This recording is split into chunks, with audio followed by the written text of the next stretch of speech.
Let's get started. Story number 1. When I moved into the flat on Larchwood Avenue, I wasn't looking for charm or curb appeal. I needed quiet, affordable, and available. It was a studio on the top floor of a converted Victorian house.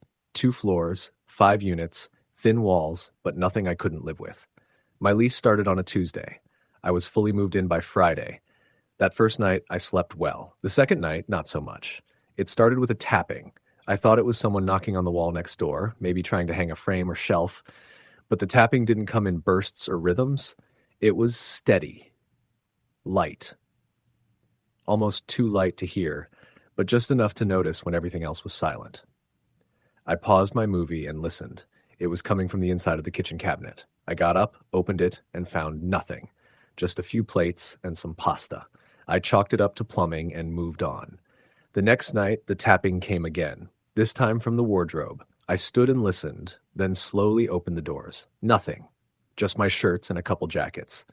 I laughed a little, closed it, and sat back down. Then the door to the wardrobe clicked and opened again. I didn't move. I just stared. There was no wind, no draft. It had never done that before. I got up and closed it gently, checking the latch. It worked fine. I went to bed that night with my bedside lamp on. I remember because I woke up around 3 a.m. and it was off. I didn't remember turning it off. By the end of the first week, I was feeling tired and on edge. The flat was always cold, especially near the window, and there was a scent that I couldn't explain, something sour like damp stone or forgotten fruit.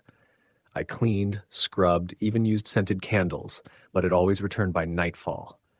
The neighbors upstairs were friendly, though a little awkward when I asked them about the place. "Oh, that one," the woman said. "Yeah, it's been empty for a while. Before you, someone else moved in, but they didn't stay long. Month, maybe 2. I asked if they'd heard anything odd. She hesitated. Sometimes footsteps, but I figured it was the old heating system or the house settling. Then she smiled too fast and said, "It's probably nothing." The second week, things escalated. I was brushing my teeth one night when I saw something in the mirror. Not clearly. A blur. Movement behind me. I turned quickly. Nothing. But I caught a cold wave of air, like someone had just stepped past me. It kept happening. Flickers, reflections, the sense that someone was just behind my shoulder when I turned corners or opened doors. I stopped using the mirror for a while. Then the whispering began. At first, I thought it was coming from the street. I'd hear it in the early hours of the morning, just soft enough that I couldn't make out words. But it was always close, near the walls or under the floorboards. I started sleeping with headphones in, white noise blasting just to drown it out. One night, I woke up without them. They were on the floor next to the bed, neatly coiled. My bedroom door was slightly open. I always locked it. Always. There were scratches on the inside of the door, faint, small, like made by fingernails. I began documenting things. I took notes, voice recordings, videos. Most of the time, I got nothing. But one night, I recorded the whispering. I left my phone on the kitchen counter, recording audio overnight. The next morning, I played it back and almost dropped the phone. Just after 2:30 a.m., the whispering began. It was low and fast, layered like 2 or 3 voices speaking at once. At one point, I had something that froze my blood. It said my name. Whispered, drawn out like a breath. Daniel. I played it again and again. Same result. That was my voice memo's last recording. I deleted it and haven't tried again since. I talked to the landlord. I didn't say it was haunted. I didn't want to sound insane. I asked if anyone had lived there long-term before me. He was evasive. Said it had been empty a while, then muttered something about the previous tenant breaking lease early. Said he heard voices too, he added, like it was a joke. I asked if anything had happened there. He shrugged. Old building. Probably someone died there. Happens all the time. That night, I didn't sleep. I sat on the couch with every light on. Around 3 a.m., the light above the kitchenette started flickering. The bulb had just been replaced. Then the ceiling creaked. Slow, deliberate footsteps walked from the kitchen toward the bathroom. I stood up and listened. The bathroom door creaked open on its own. I stared into the darkness beyond it and felt a drop in the air temperature. It was like standing next to a freezer with the door open. I backed away. That's when the whisper came again. Right beside my ear this time. Clear, unmistakable. Don't go. I left and slept in my car. The next day, I went to the local library and dug through property records. The flat had been part of a family home for over a century. Nothing notable in the files until I found a newspaper clipping from 1974. A man named Thomas Reiner had lived in that unit when it was still part of the main house. He was a schoolteacher, lived alone after his wife died. One night, neighbors reported screams. The police broke in and found the place ransacked. Blood on the walls. No sign of Thomas. They searched the woods, the river, even dug up parts of the basement. Nothing. No body, no trace. The report ended with presumed deceased. A few years later, the house was sold and converted into flats. The record showed frequent tenant turnover in that specific unit. One line read, "Tenant vacated citing disturbances." That evening, I returned to the flat with a flashlight and a determination to look for answers. I examined the walls, the floorboards, the narrow space behind the water heater. In the back of a kitchen cabinet, hidden behind a false panel, I found a small cloth-bound book. It was a journal, pages filled with shaky handwriting, rambling thoughts, repeated phrases like, "She won't leave me alone," and "The house is hungry." The final entry was barely readable. "She says I took her, but I didn't. She watches from the corners. I can't sleep. I hear her singing now. Every night. I see her reflection, but not her face." I burned the journal in the kitchen sink. The smoke filled the flat and didn't leave for hours. It smelled worse than the mildew, like burnt hair and mold. That night I didn't sleep. I couldn't. I sat up in bed staring at the wardrobe. At 3:12 a.m. the door opened slowly. Something inside moved. I saw the outline of a person. Thin, hunched, swaying slightly like someone standing on a rocking boat. I didn't breathe. Then I heard the singing. Soft, childlike, a lullaby I didn't recognize. It came from inside the wardrobe. The figure turned just enough for me to see her face, or what should have been a face. It was hollow, eyes blacked out like sunken holes, mouth open, the sound leaking out like steam. I ran. I stayed at a friend's place for 2 nights. When I returned, I brought a priest with me. Not even religious, I just needed someone else to walk inside first. He stepped in, said a quick blessing, and frowned. "Feels heavy in here," he said. "Did something happen?" I told him a version of the truth. Enough to make him understand. He walked through the flat, stopped at the wardrobe, then the kitchen cabinet. He didn't find anything, but before he left, he put a small wooden cross on the windowsill. I left it there. It helped for a while. The activity stopped. No whispers, no reflections, no singing. I started sleeping again, even stopped keeping lights on, until one night, 3 weeks later, I woke up to complete silence. Not city silence, true silence. No cars, no pipes, no distant hum of appliances, just a void. I sat up and saw the cross was gone. The wardrobe was open again, and standing at the foot of my bed was a man. Thin, gaunt, pale skin stretched tight over his skull. His eyes were glassy, and his mouth hung open like a broken hinge. He raised one arm and pointed at the window. Behind him, the girl stood again. But she wasn't singing now. She was staring at me, and her mouth moved in perfect sync with his. They said together, in a whisper so soft it barely touched my ears, "You stayed too long." I packed my things that morning, moved out before sunrise. I never went back. I don't know who lives there now, if anyone. Sometimes I still hear the lullaby, faintly, when I try to fall asleep. And once I saw the wardrobe door open in a dream. The man was inside, smiling. I try not to think about it too much. I try not to remember the smell, the silence, or the way she whispered my name. But I don't hang mirrors in my apartment anymore, and I never leave my bedroom door open. Story the end. Story number 2. The rain pounded against the windows of the small apartment, a rhythmic sound that seemed to match the beat of Ethan's heart. He sat on the couch, surrounded by the dim glow of a single lamp, trying to focus on his book, but his mind kept wandering. The storm outside had picked up speed, the wind howling against the sides of the building like something trying to break through. He wasn't sure what had brought him to this moment. Maybe it was the loneliness, the overwhelming feeling that there was something wrong about the place, but for the life of him, he couldn't pinpoint what. Ethan had moved into the apartment a few weeks ago, taking it on a whim after his last job in the city ended abruptly. It wasn't much, an old creaky building with peeling wallpaper and floors that groaned underfoot. The landlord, an elderly man with a thick accent, had been quick to show him the unit, almost too eager to hand over the keys.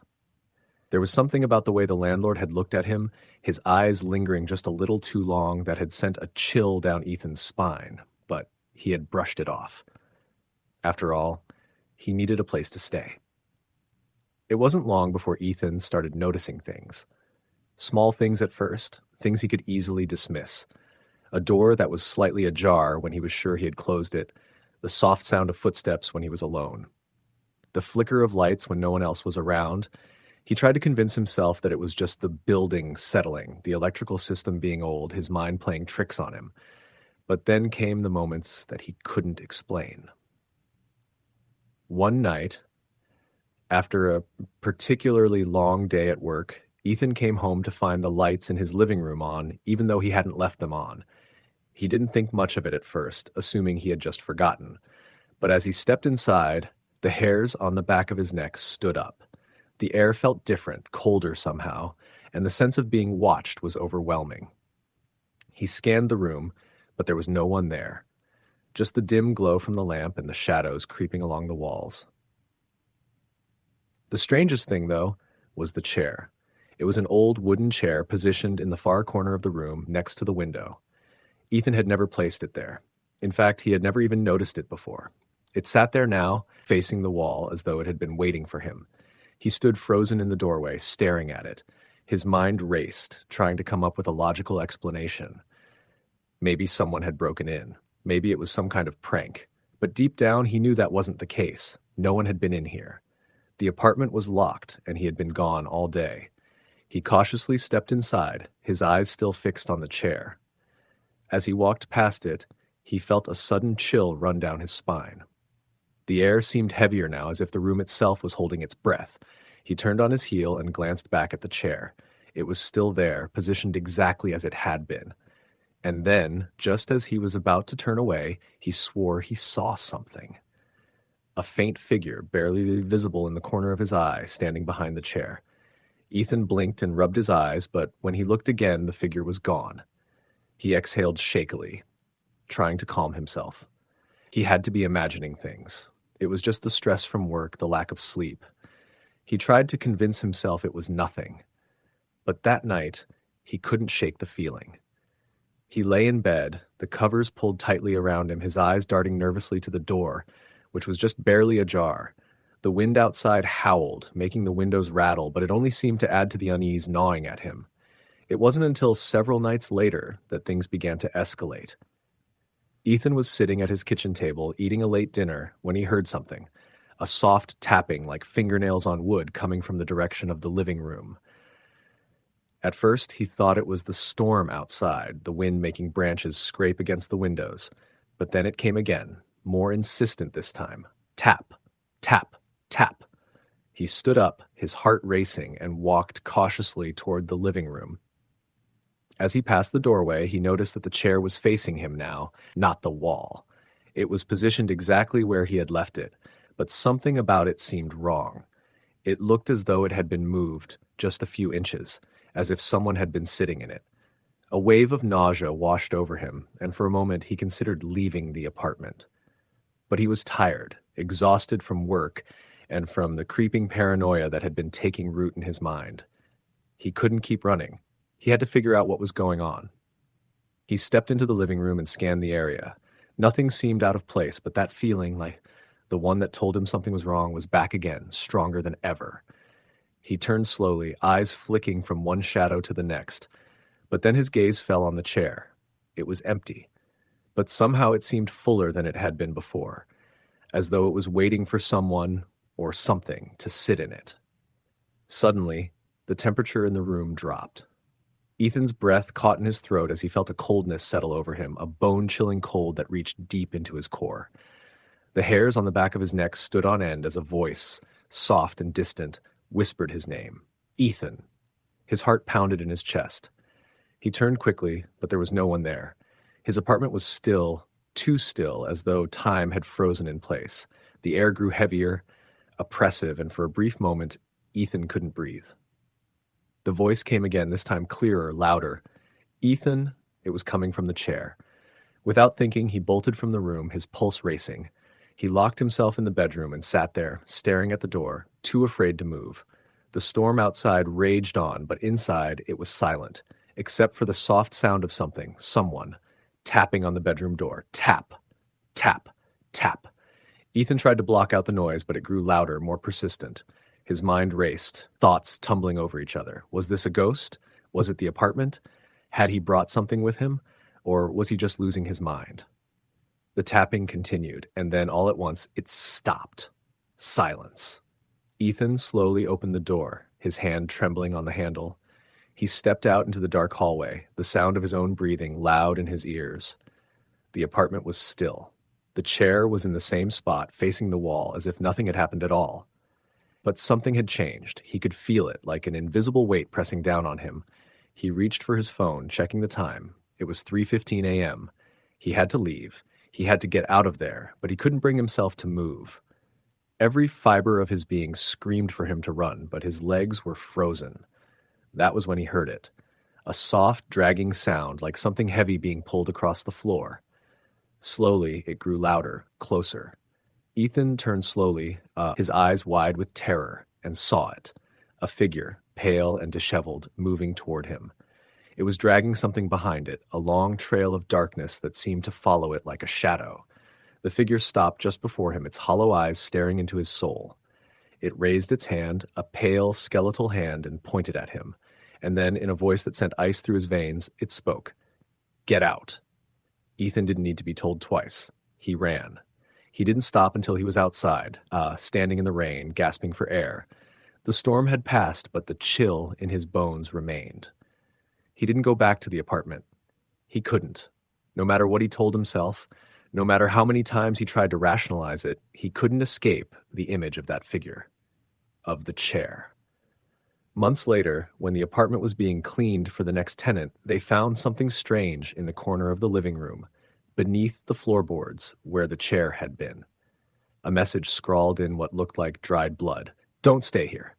Story the end. Story number 3. I moved into the house on Birchwood Lane on a late October evening. The weather had already started turning cold, but the trees still held on to their leaves, casting long shadows across the ground. The house was old, built in the early 1900s, but well maintained. The landlord, a thin man named Mr. Pendleton, had been more than eager to show me around. He didn't mention much about the house's history, just that it had been empty for a few years, and that I could start moving in immediately. The price was reasonable, considering the neighborhood, and the place had a certain charm to it. I didn't think much about the house's history when I signed the lease. I was just coming out of a rough patch, having moved back to the area after a long time away. I needed a place to settle down, something that felt like home. And Birchwood Lane, with its old Victorian-style homes and quiet, tree-lined streets, seemed perfect. The first few nights were peaceful. The house was quiet, just what I needed after months of chaos. I spent my evenings unpacking boxes, setting up my new life. But on the fourth night, things started to change. It started with the noises. At first, I thought it was just the house settling, the creaks and groans of old wood. But as the nights passed, the sounds grew more distinct. There were footsteps in the hallway, soft but unmistakable. At first, I convinced myself it was just the wind or the house shifting, but then I heard them again. The footsteps were always at the same time, around 2 a.m., slow and methodical, as if someone was walking back and forth, pacing. I'd lay in bed, eyes wide open, heart pounding, listening to the sound, trying to convince myself it was nothing, but it was always there. Always. After a week, I couldn't ignore it any longer. I started to feel the weight of the house as though it was watching me. The walls seemed to breathe, and the air grew thick and heavy, especially at night. There was a cold spot at the foot of my bed that never seemed to go away, no matter how high I turned up the heat. I'd wake in the middle of the night, shivering, as if someone had opened a window and let the cold air in, but there was no window. Nothing. One night, I decided to confront whatever was making the noise. I got out of bed, grabbed a flashlight, and walked down the hall toward the stairs. The house was silent now, but I could feel the tension in the air. I climbed the stairs to the second floor where the footsteps seemed to originate, and I shined the light down the hallway. The beam of light bounced off the walls, illuminating the old portraits hanging in the hallway. The faces in the paintings seemed to stare back at me, their eyes following my every movement. I made my way to the end of the hall where there was a door that led to an attic. The door was slightly ajar, and I could see a sliver of dark space beyond it. The footsteps had always seemed to come from this area. I hesitated for a moment, then pushed the door open. The attic was dark and musty, filled with old furniture, boxes, and cobwebs. It was clear no one had been up there for years. The floor creaked beneath my feet as I stepped inside, shining the flashlight around. There was nothing up there, no sign of anyone having been there recently, just old, forgotten things. I looked around for a few minutes, trying to shake the feeling that I wasn't alone, but found nothing that would explain the footsteps. As I turned to leave, I felt a sudden chill, so cold that it took my breath away. I spun around, shining the flashlight in all directions, but there was nothing there. I quickly made my way back downstairs, my heart racing. I knew something was wrong, but I couldn't bring myself to leave. Not yet. The next night, I decided to take a different approach. I set up a camera in the hallway, hoping to catch something on film. I didn't expect much, but I was desperate to understand what was going on. I went to bed, trying to sleep through the unease, but once again, the footsteps came. Slow, measured, like someone walking in the dark, just outside my reach. I lay there in the silence, straining to hear, but the footsteps were louder now, closer. I grabbed my phone and checked the time. 2 a.m., just like the nights before. The footsteps moved toward my bedroom door, and I could feel the cold air slip under the doorframe, making the room even colder. Then, a faint tapping on the door, like fingers brushing against the wood. My heart pounded in my chest, and I couldn't move. The tapping stopped for a moment, then started again, more insistent this time. It was as if whatever it was wanted me to open the door, to let it in. I stayed perfectly still, my breath shallow, praying that it would go away. Finally, the tapping stopped. The footsteps faded into the distance, and the air warmed again. I didn't sleep the rest of the night, too afraid to close my eyes, too terrified of what might happen next. The next morning, I reviewed the footage from the camera. The hallway was empty. No footsteps, no tapping, nothing. Just a still image of the dark hallway. But then at exactly 2 a.m., the temperature dropped on the video. The air visibly rippled, as if something had passed through it. I froze, watching in disbelief. The camera didn't pick up any footsteps or tapping, but the change in the environment was undeniable. It was like something had been there, something invisible, something watching. That afternoon, I called Mr. Pendleton. I asked about the history of the house, hoping to find some explanation for the strange events. He was hesitant, but eventually he told me that the house had been built by a man named Thomas Hartwell, a wealthy businessman who had died in the house in the early 1900s. His wife, Margaret, had died a few years later, under mysterious circumstances. Some said she had died in her sleep, but others believed she had been pushed down the stairs in a fit of rage.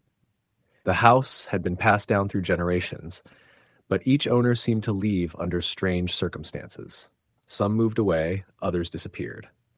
Mr. Pendleton told me the house had a reputation, but he wasn't sure if it was just superstition or something more. I couldn't shake the feeling that whatever was in that house was tied to Margaret Hartwell. The footsteps, the tapping, the cold spots. It all seemed to revolve around the upstairs hallway, the place where she had fallen. I researched the house further, digging through old records, but found little beyond rumors and speculation. One night, I decided to do something I hadn't done before. I tried to communicate. I set up candles in the hallway, lit them, and sat in the dark. I spoke aloud, asking whoever or whatever was in the house to make its presence known. At first, nothing happened. The silence was deafening. But then, the temperature dropped again. The candles flickered. The sound of footsteps echoed through the hall. I stood up, my heart racing, as the air thickened around me. The footsteps grew louder, closer, and then out of the corner of my eye, I saw her. A figure, pale and faint, standing in the hallway. Her face was obscured, her features blurry, but I could feel the weight of her presence. She was watching me, waiting. I didn't say anything. I couldn't. I was frozen in place, staring at the apparition as it moved toward me, its steps echoing in the silence. The figure reached out a hand, and I felt a coldness wash over me. My breath caught in my throat. and I stumbled backward, knocking over a chair. The figure vanished instantly, leaving nothing but an empty hallway. I ran from the house that night, leaving everything behind. I couldn't stay. I didn't even go back for my things. I couldn't risk staying in that house any longer. I later learned that the house had been abandoned for years and that no one had ever lived there for long. The footsteps, the tapping, the cold spots. They were all part of something much older, something tied to the house's dark past. I never returned to Birchwood Lane. I found another place to live, one that didn't have a history of death and tragedy. But sometimes in the dead of night, I still hear the footsteps, slow and measured, echoing in the dark. They remind me of the house I once called home and the ghost that still lingers there. Story the end. Story number 4. I had always been the type of person to dismiss ghost stories as little more than urban legends or the product of overactive imaginations. I had no reason to believe in anything beyond the tangible world around me. That was, of course, until I moved into the old house on Maple Street. I found the house by accident. I had been looking for something cheap, a place to call my own after a messy breakup and a string of bad luck. The house was charming, if not a little weathered. It sat at the end of a long, winding street lined with towering oak trees, their branches tangled like fingers reaching for the sky. The house was an old Victorian-style building, the kind you'd find in a neighborhood filled with history. The front porch was wide, with a swing that creaked when the wind blew. It seemed perfect for a quiet life, one where I could recover from my troubles in peace. The landlord, an elderly woman named Mrs. Connolly, had been eager to show me around. Her hair was a pale gray, tied neatly into a bun, and her face was weathered but kind. She was quick to tell me about the house's history, how it had been in her family for generations. She even pointed out a few peculiarities, like the large attic at the top of the stairs, which she insisted was off limits due to structural concerns. I didn't think much of it at the time. The rent was affordable, and the house had character. I signed the lease without hesitation. The first few nights were uneventful. I spent most of my time unpacking and settling in, getting used to the creaks and groans of the old house. The floors were uneven, the walls thin, and the wind would make strange whistling noises through the cracks. But I found it comforting, like the house was alive, breathing with me. It wasn't until the 5th night that things started to feel off. I had just finished a late dinner when I noticed a flicker of light coming from the hallway. At first, I assumed it was the reflection of my lamp on a mirror or window, but when I checked, nothing was there. I thought nothing of it and went to bed, chalking it up to tired eyes. But then the noises began. At first, it was a faint scratching sound, like something dragging across the floor. It wasn't loud, but it was persistent. I tried to ignore it, telling myself it was just the house settling. But after a few nights, the sound grew louder, closer, and it started to happen at the same time every night, around 3 a.m. The scratching would come from the floor above me, the attic. I didn't dare go up there, not after Mrs. Connolly's warning about its structural instability. One evening, after weeks of sleepless nights, I decided to investigate. I had to know if it was just my imagination running wild or if something truly strange was going on. I grabbed a flashlight, mustering all the courage I could, and slowly made my way up the stairs. The air grew heavier as I ascended, and a cold draft brushed against my skin as I approached the door to the attic. I could feel my heart pounding in my chest, but I was determined to uncover the truth. The door creaked as I pushed it open, revealing a dark, narrow staircase that seemed to stretch endlessly upwards. I hesitated, but only for a moment. With a deep breath, I took the first step, then another. The air grew colder with each step, and I could almost hear the floorboards groaning beneath my weight. At the top of the stairs, I found a small, dusty room filled with old furniture covered in white sheets. The air smelled musty, like something had been locked away for years. I scanned the room with my flashlight, the beam dancing across forgotten relics, a rocking chair, a chest, a vanity table. But there was something else in the room. A shadow, dark and formless, shifted at the far end. My breath caught in my throat and I froze, staring at the spot where the shadow had been. My heart raced, and I almost convinced myself that I had imagined it. But then the scratching sound came again, louder this time.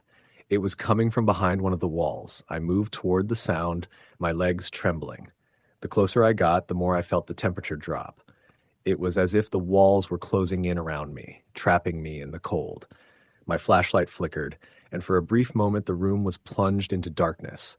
I heard a low, guttural whisper, so faint that I wasn't sure if I had imagined it or if it had come from the very walls themselves. When the light returned, I saw it.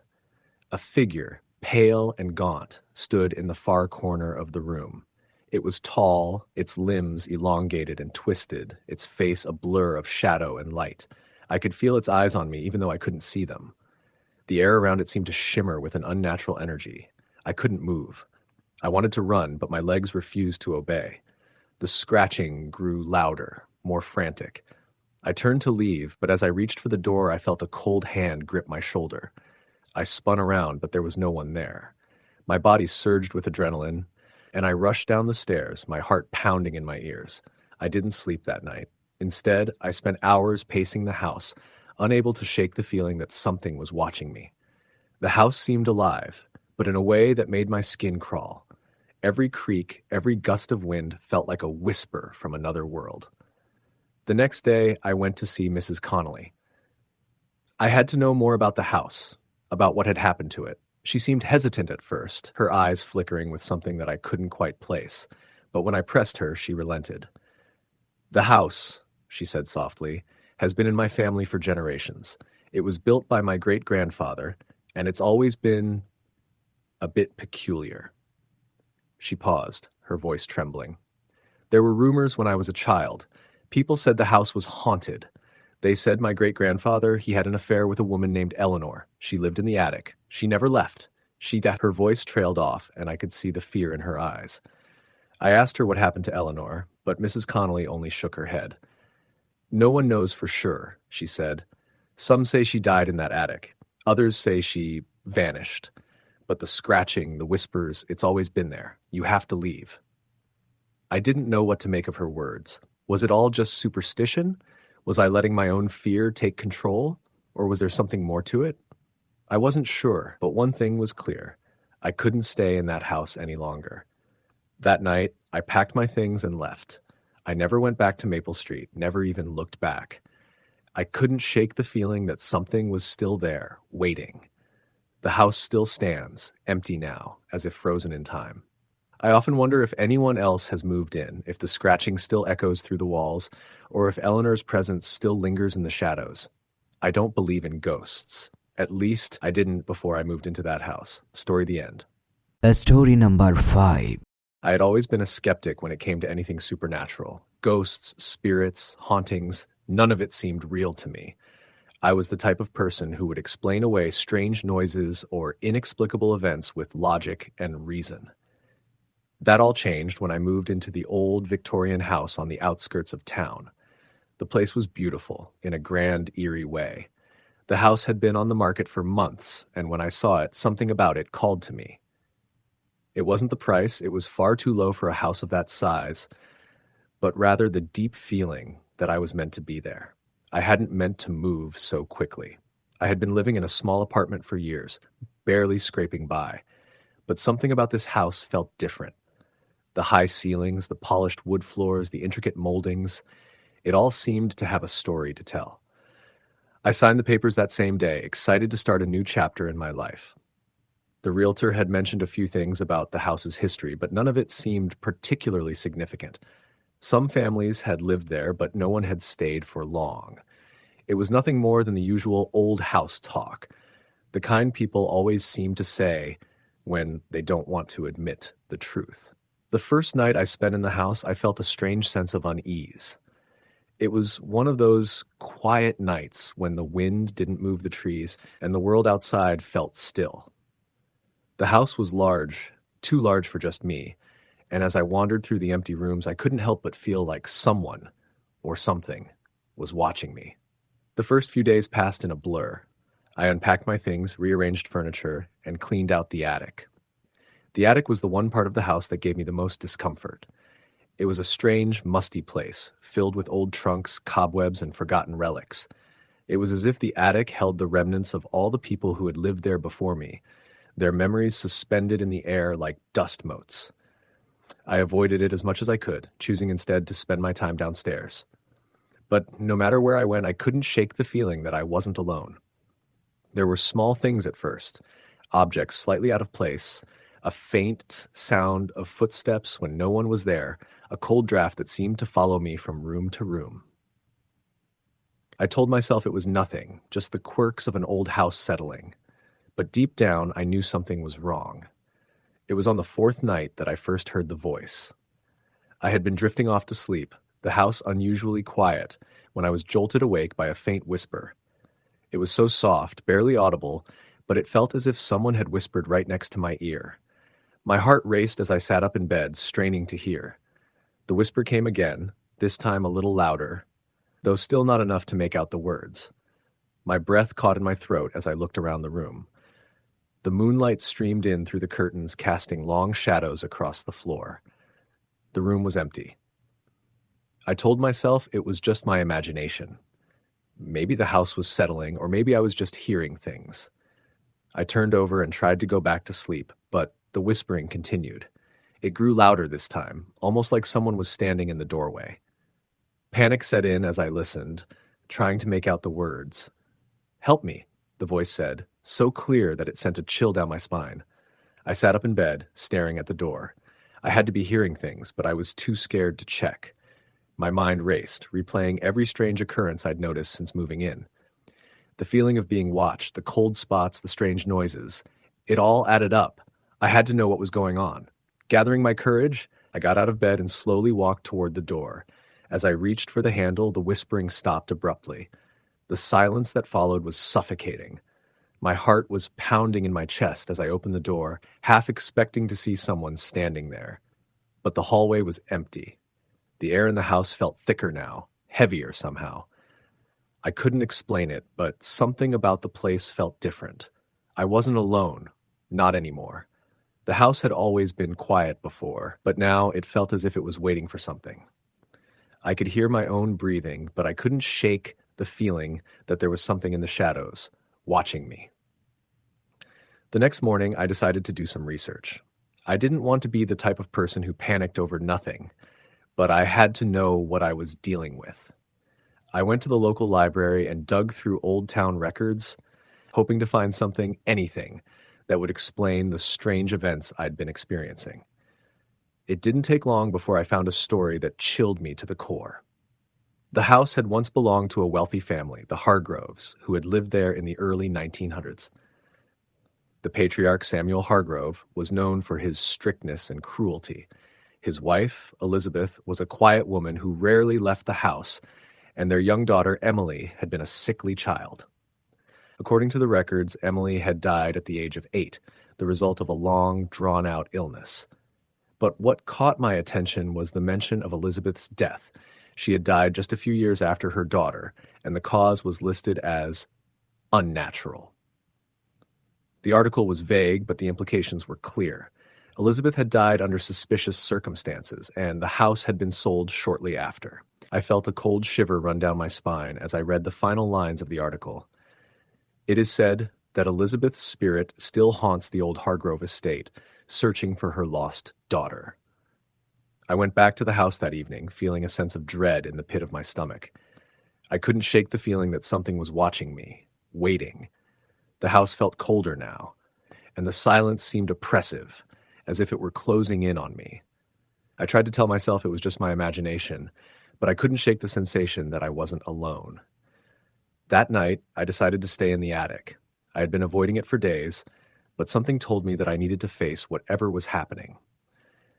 I lit a few candles and set up a chair near the window, hoping that the light would help ease my nerves. The wind outside had picked up, howling through the trees, but inside, the house was eerily still. As I sat there, I couldn't help but think about the article I had read, the mention of Elizabeth's spirit still searching for her daughter. I sat in the darkness, staring out the window, when I heard it again. The whispering. "Help me." I froze, my breath catching in my throat. The voice was faint but unmistakable. It was coming from the corner of the attic, near the far wall. I stood up slowly, heart pounding in my chest, and made my way toward the sound. The temperature in the room dropped suddenly, and I could see my breath in the air. The whispering grew louder, more desperate. Please, help me. I reached the corner and looked around, but there was no one there. The room was empty, save for the old furniture and dust-covered boxes. But then I saw it, on the floor, near the wall, a faint outline of something that shouldn't have been there. It was a shape, almost like a figure, but it was barely visible, as if it were made of mist. The figure began to move toward me slowly, as if it were dragging itself across the floor. I stumbled backward, my heart racing. The figure stopped a few feet from me, and I could hear it.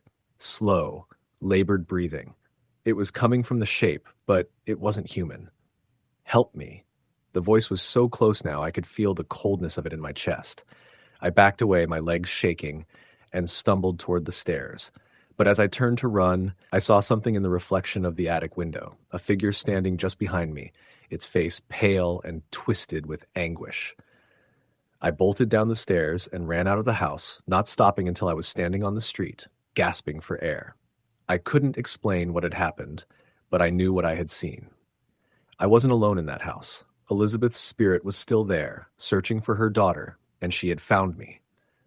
I didn't return to the house that night. The next morning, I called a local priest and told him everything. He agreed to come and perform a cleansing of the house. It was the only thing I could think to do. The house was still empty, the windows boarded up, but I knew that whatever was there, whatever had been haunting me, was still waiting. I never returned to the old Victorian house. The real estate agent sold it to someone else, and I moved on, but I could never forget the whispers in the night or the figure I had seen in the attic. I don't know if the house will ever be free of the spirit that haunts it, but I do know one thing. There are things in this world that can't be explained, things that exist beyond our understanding. And sometimes they want help. Story the end. Story number 6. It was late October when Emma first moved into the old house on Hemlock Lane. It was a charming, if slightly run-down, Victorian-style home with high ceilings, creaky floors, and a steep staircase that led up to 3 bedrooms. It wasn't quite the dream home she had imagined, but she was a single woman in her mid-30s, ready for a fresh start after a difficult breakup. The house had a history, she knew, but she had no intention of letting rumors or ghost stories get in the way of her new life. The realtor had been very eager to sell. "It just needs a little TLC," he'd said, "and it's yours for a great price." Emma didn't hesitate. She saw the potential in the place and fell in love with the tall windows and the sprawling backyard that bordered the woods. It felt like the perfect place to reset. Far enough from the chaos of the city, but close enough to visit when she wanted a taste of normal life. She moved in quickly, unpacking boxes and making the place her own. The first week was blissfully quiet, with no strange noises or anything out of the ordinary. The walls, though old, felt welcoming. The old creaking of the floors, the way the wind would whistle through the trees at night, was nothing that unsettled her. If anything, it gave the place character. But by the end of the second week, Emma began to notice strange things happening around the house. It started with small, seemingly innocent occurrences. Objects she hadn't remembered moving, lights flickering, and her dog, Charlie, barking at the empty hallway in the middle of the night.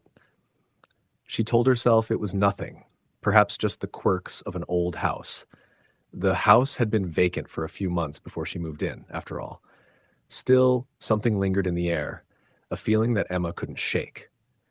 One night, she decided to stay up late, organizing the kitchen cupboards and making sure everything was in order. Charlie was curled up at her feet, asleep, as she puttered around the kitchen.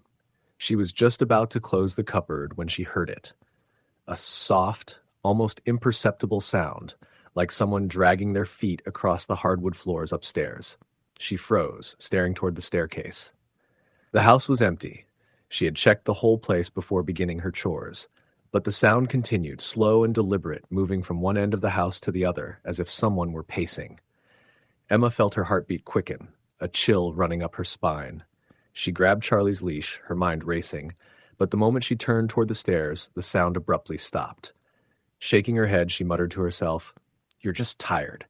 It's just an old house." She walked up the stairs, her footsteps loud in the otherwise quiet house. She checked every room, every corner, but found nothing. Her heart still racing, she locked the bedroom door behind her and climbed into bed. The next few nights were similar: strange noises, cold drafts, and a growing sense of being watched. One evening, after a particularly long day, Emma collapsed onto the couch in the living room, exhausted. She was so tired, in fact, that she didn't notice the low hum of the old grandfather clock in the corner, its ticking louder than usual. Her eyelids grew heavy, and before she knew it, she had fallen asleep. It wasn't until she awoke in the early morning hours that she realized something was off. The clock had stopped. She sat up, confused, rubbing her eyes. It was still dark outside, but there was something different about the room now, an eerie stillness that pressed against her chest. She glanced around, her gaze falling on the grandfather clock. The hands were frozen at 3:15 a.m., and then she saw it. A shadow, just at the edge of her vision, moved across the hallway. At first she thought it was her imagination, a trick of the light. But then the shadow appeared again, this time closer, as if it were standing just outside the room, watching her. She froze, her breath catching in her throat. Her mind screamed at her to move, to do something, but her body refused to obey. It was as if the house itself had gripped her in place, paralyzing her with fear. She tried to call out to Charlie, but her voice was caught in her throat. After what felt like an eternity, the shadow retreated. The room was silent again. Slowly, her body regained control, and she scrambled to her feet, reaching for the light switch. The instant the light flickered on, the shadow was gone. Emma stood there, staring into the hallway, but there was nothing. Her heart pounded in her chest as she slowly backed into the living room, turning on every light she could find. She felt as if she were being suffocated by the silence, by the weight of the house itself pressing down on her. The next morning, she called in sick to work. She needed to take a break from everything, to clear her head. She decided to take a walk through the woods behind the house. The trees were just starting to lose their leaves, and the crisp autumn air felt refreshing. But as she walked, the feeling of being followed returned. She couldn't shake the sensation that something was out there, watching her, lurking just beyond the trees. She tried to ignore it, telling herself that it was just the stress getting to her. But when she returned to the house, the feeling didn't go away. It was as if the house was waiting for her, silently beckoning her to stay. That night, she sat in the living room, trying to distract herself with a book, but her eyes kept darting to the hallway. She could hear the creaks of the floorboards upstairs, the soft thumping that seemed to follow the pacing footsteps from earlier. She tried to ignore it, but then the unmistakable sound of a door creaking open echoed through the house. Emma stood up, her heart racing. She knew no one was there. She had locked the doors, checked the windows, but the sound of a door opening was unmistakable.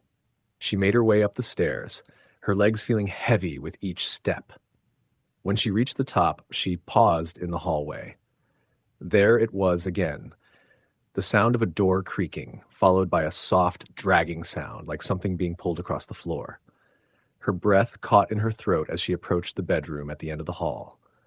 The door was slightly ajar. She pushed it open, and her eyes immediately fell on the closet. The door was open, and inside, a single item was laid out neatly on the floor, an old, worn-out doll. It was positioned upright, as if someone had placed it there on purpose. Its cracked porcelain face stared up at her, its painted eyes lifeless and cold. Emma's blood ran cold. She grabbed the doll and tossed it into the farthest corner of the room, slamming the door behind her. But the sensation of being watched didn't go away. It only grew stronger. Later that night, she decided to confront whatever was in the house. She couldn't go on living like this, always on edge, always afraid. She lit candles and sat in the middle of the living room, waiting for whatever spirit or entity had been haunting her to show itself. Hours passed and the house grew darker, the air heavier. Then, around midnight, she heard the footsteps again. They were slow, deliberate, coming down the stairs. Emma stood up, her hands trembling as she held the candle in front of her. The footsteps grew louder, closer. "Who's there?" she called out, her voice shaking. The footsteps stopped.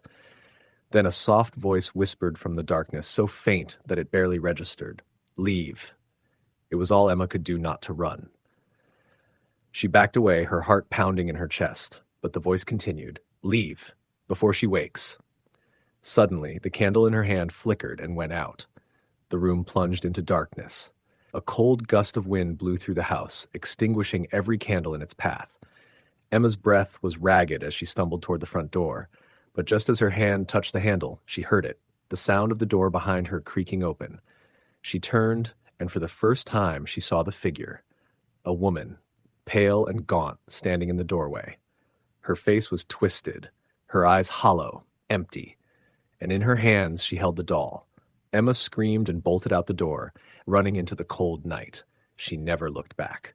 The house on Hemlock Lane stood empty for years after that. No one ever moved in. And when the real estate agent tried to sell it again, the house seemed to refuse. No one ever talked about the woman in the doorway, and the house, with its empty windows, remained a dark, silent monument to whatever lingered inside. Story the end. Story number 7. The house on Fairview Avenue had always been a mystery to those who lived nearby. It stood at the edge of town, nestled among overgrown trees and hidden by thick vines.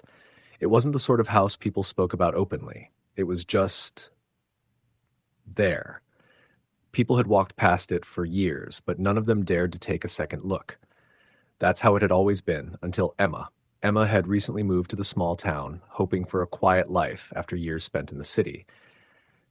She found the town charming, but her apartment was small, and the noise from the busy streets kept her up at night. One evening, while taking a walk, she noticed the house at the end of the block. It had a certain allure to it, with its tall, shadowy windows and faded red bricks. It didn't look like it had been lived in for years, but there was something about it that called to her. She hadn't thought much about it at first. But then, over the next few days, she kept returning to the house during her walks. Her curiosity grew. The house had always been a subject of quiet conversation, but no one ever seemed to have any concrete answers about its history. She heard whispers about strange things happening in the past, about people who had lived there and never returned. But it was all rumors, nothing more. One day, Emma found herself standing in front of the house again, staring up at the darkened windows. The air was thick with humidity, and the distant sound of thunder rumbled, warning of an approaching storm. She hadn't intended to come so close, but something about the house pulled her in. She ran her fingers along the rusted iron fence, eyeing the cracked windows and the ivy that clung to the stone walls like it had grown there for decades. She noticed something odd, though. One of the windows was slightly ajar. That wasn't normal. Wasn't the house supposed to be empty? Before she could think better of it, she stepped closer, drawn in by an inexplicable need to understand what lay behind that window. She stood on tiptoe, peering inside. The dust was thick, but she could make out shapes, furniture covered in white sheets, cobwebs hanging from the rafters. It felt like a time capsule, frozen in a different era. Suddenly she heard a sound behind her. It was a low creak, like the old wood of the front door shifting. She spun around, her heart skipping a beat. But no one was there, just the soft hum of the wind, carrying the scent of rain. Her curiosity pushed her forward. She moved to the front steps, which creaked under her weight. Her hand hovered over the brass doorknob, hesitant. The door wasn't locked. It opened easily with a soft groan. The air inside was stale, musty, and thick with the scent of old wood and dust. It was as though time had stood still in this house for decades. Emma stepped inside, her shoes clicking softly against the hardwood floor. The hallway was dim, the light filtering through the grimy windows at the end of the corridor. She didn't know what she was expecting, perhaps a few old furniture pieces or remnants of a forgotten time, but what she saw was different. There were things in the house that didn't belong. The first was the painting. It was old, the frame chipped and worn. The subject was a young girl, sitting by a window, looking out with wide, empty eyes. There was something unsettling about her. Something in her gaze made Emma's stomach twist. She couldn't put her finger on it, but she felt like the girl was watching her. She moved past the painting, her steps quickening as she ventured deeper into the house. The silence was unnerving, broken only by the occasional sound of the house settling or the wind rattling the windows. Each room she passed felt colder, the air growing heavier with each step. Eventually, she reached the living room. It was large, with a high ceiling, and it had the kind of old-world charm that seemed to belong to another time. In the center of the room was a grand fireplace, though the hearth was cold and dark. There was a worn sofa against one wall, covered with a faded sheet. An antique table stood in the corner, its surface covered in dust. But it was what was on the table that caught her eye. A small silver locket. It was nestled in the corner of the table, almost as if someone had just placed it there. Emma walked over and picked it up. It was warm to the touch despite the room's chill. The locket was old, beautifully crafted and engraved with intricate designs. She opened it, revealing a tiny photograph inside. The girl from the painting. The same empty eyes, the same haunting expression. The air grew colder, and Emma shivered. She hadn't noticed the chill before, but now it was undeniable. The locket slipped from her fingers, landing on the table with a soft thud. Her heart pounded in her chest, and her breath came in shallow gasps. It wasn't just the locket that made her uneasy. It was the feeling. The sense that she wasn't alone in the house. She turned, her eyes darting around the room, looking for the source of her discomfort. And then, from the corner of the room, she heard it. A soft, almost imperceptible whisper. It was a voice, but it was too quiet to make out the words. She froze, her breath catching in her throat. The whisper came again, louder this time, as if it were right behind her. "Get out!" Emma spun around, but there was nothing there. No one. The house was empty, yet the presence of someone, lingered in the air. Her heart raced. She backed toward the door, her mind scrambling for a rational explanation. Maybe she had just imagined it. Maybe it was the house settling, or the wind playing tricks on her. But she couldn't shake the feeling that something was wrong. She needed to leave. She turned to head toward the door, but before she could take a step, the temperature dropped. The breath she took was sharp, as if the air itself had turned to ice. She could see her own breath, forming small clouds in the frigid air. The sound of the whisper grew louder, now more distinct. "Leave this place." Emma spun around, eyes wide with terror. The figure appeared then. It was a woman, standing at the far end of the hallway. She was tall, dressed in an old-fashioned gown that looked out of place in this time. Her hair was dark, but her face was pale, gaunt, and twisted in a way that made Emma's blood run cold. The woman's eyes were wide open, staring at Emma with an intensity that felt like it was piercing through her very soul. Emma wanted to scream, but no sound came out. Her body was frozen, her legs unwilling to move. The woman didn't move either, but her presence was suffocating, filling the space between them with an overwhelming sense of dread. Leave before it's too late. The voice wasn't just a whisper anymore. It was a command. The woman's mouth barely moved, but the voice resonated in Emma's chest, vibrating through her bones. Without thinking, Emma turned and ran. Her feet pounded on the old floorboards, her pulse racing as she made her way toward the door. But the hallway seemed longer now, stretching out before her as though it would never end. She could hear the woman's footsteps behind her, slow and deliberate, and Emma didn't dare look back. Finally, she reached the door. She grabbed the handle, yanking it open, and stumbled outside. The cold air hit her face, but it didn't ease the terror clawing at her insides. She didn't stop running until she reached the edge of the yard, and even then, she could still feel the weight of the house pressing down on her. The house was silent now, but the image of the woman's face remained burned into Emma's mind. She didn't look back as she walked away, her heart still pounding, her breath shallow. It was weeks before Emma spoke of the house again. She never went near it, and no one else seemed to either. The town went on as usual, and the house stood there, silent and imposing. But Emma knew better than to forget. She knew that there was something in that house, a presence, a memory, that would never leave. And it wasn't just the house that held secrets. It was the town, too. Stories circulated, whispers in the dark about the woman in the house. They said she had died years ago, that she had been the daughter of the original owners, but no one knew the full truth, and no one was ever brave enough to uncover it. The house on Fairview Avenue still stands, waiting. And sometimes when the wind blows just right, you can hear the faintest whisper, just as Emma had. Leave before it's too late. Story the end. Story number 8. It had been years since I moved to the small town of Millbrook. I came here hoping to escape the hustle and noise of the city, to find peace and quiet. The town was the kind of place where everyone knew everyone, where the streets were lined with old trees and the houses looked like they had been there for centuries. One house in particular always stood out to me, the old Whitmore house at the edge of town. I had heard the stories. Everyone in town had heard them. The Whitmore house had been empty for as long as anyone could remember. Some said the Whitmore family had been cursed, that something had happened there years ago that made the house uninhabitable. Others spoke in hushed tones about the strange noises that would come from the house on stormy nights, or the odd flickering of lights in the windows when no one was supposed to be there. Despite the stories, I never thought much of it. I had my own life to focus on, my own problems to deal with, but the house had a way of drawing me in. Every time I walked past it on my way to the corner store, I couldn't help but glance over. The tall, crooked trees in the yard seemed to lean in toward the house, as though they were hiding some dark secret. The windows were always dark, but sometimes, late in the evening when the light from the street lamps hit just right, it almost looked like there was a figure standing behind them, watching. I had been living in Millbrook for 6 months before I finally decided to take a closer look.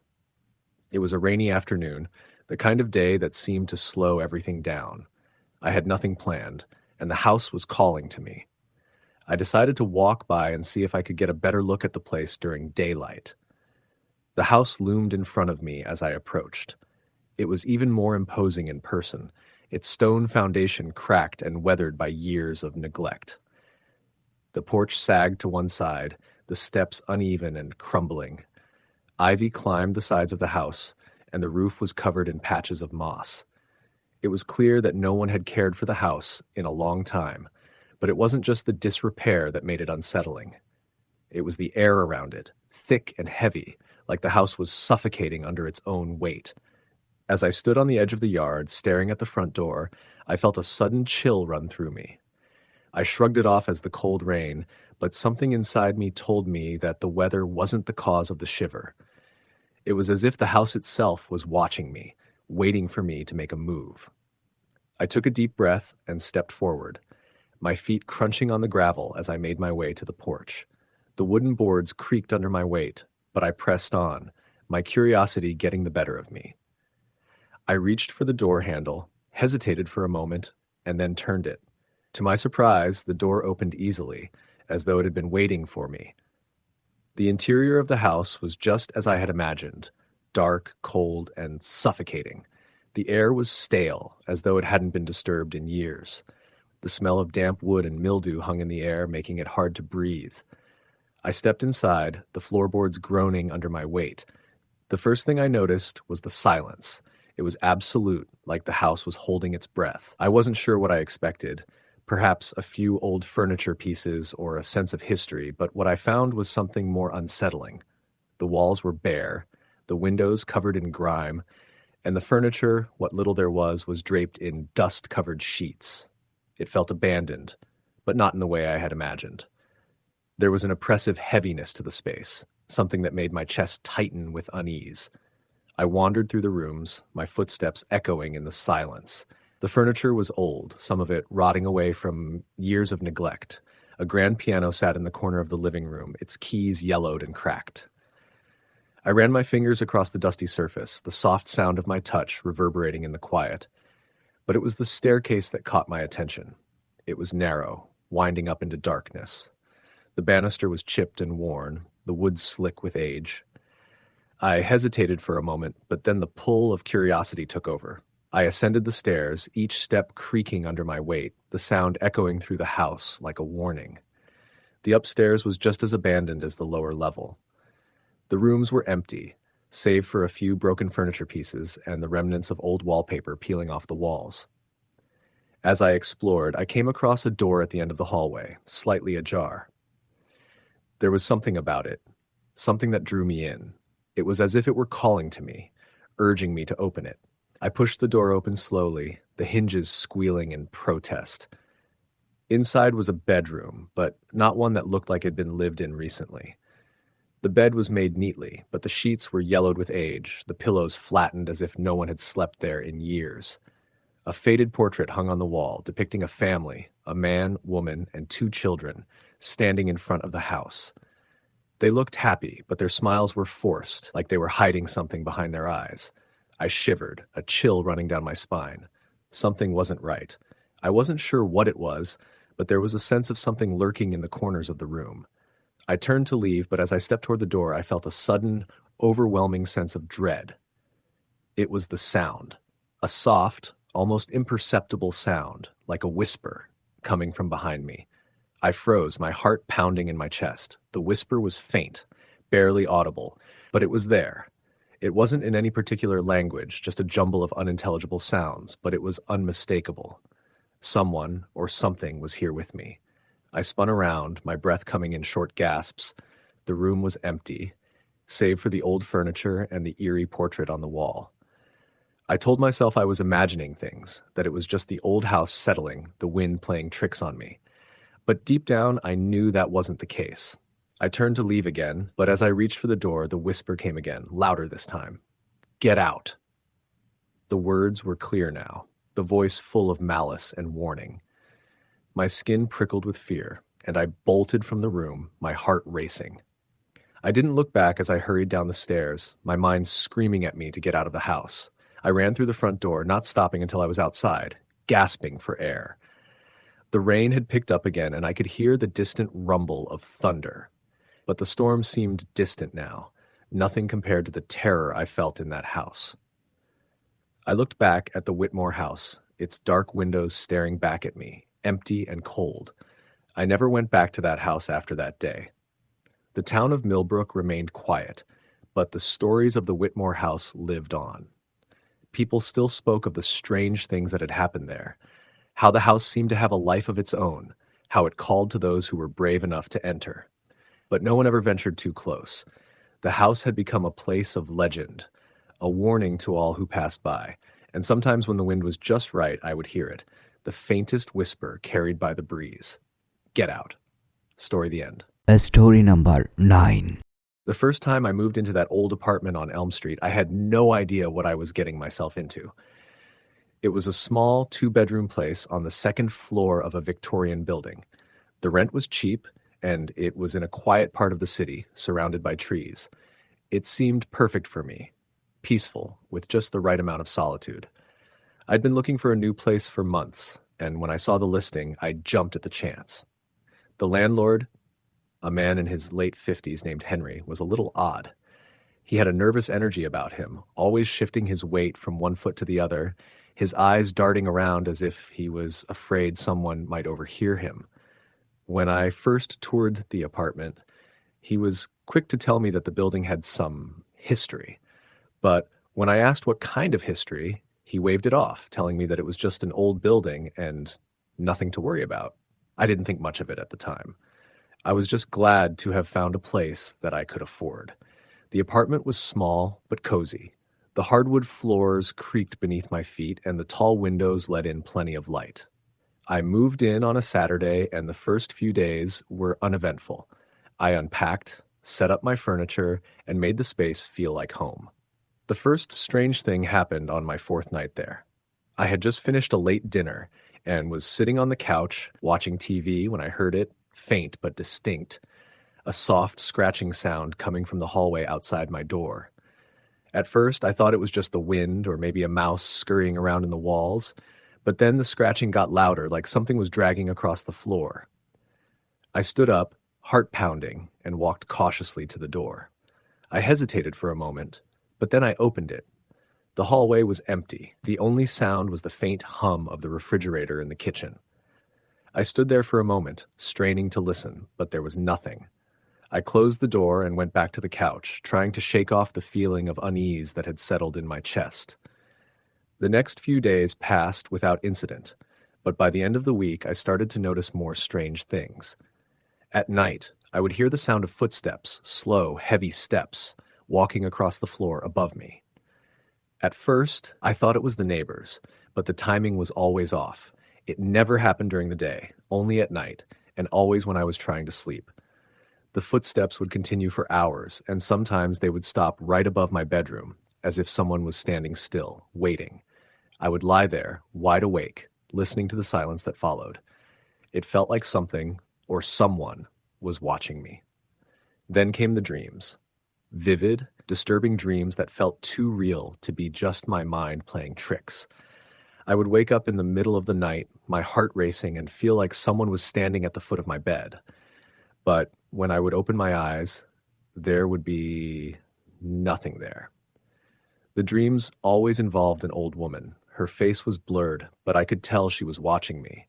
She would stand in the shadows, her hand outstretched, and I could feel her cold breath on my neck as she whispered my name. One night, after a particularly disturbing dream, I decided to call Henry.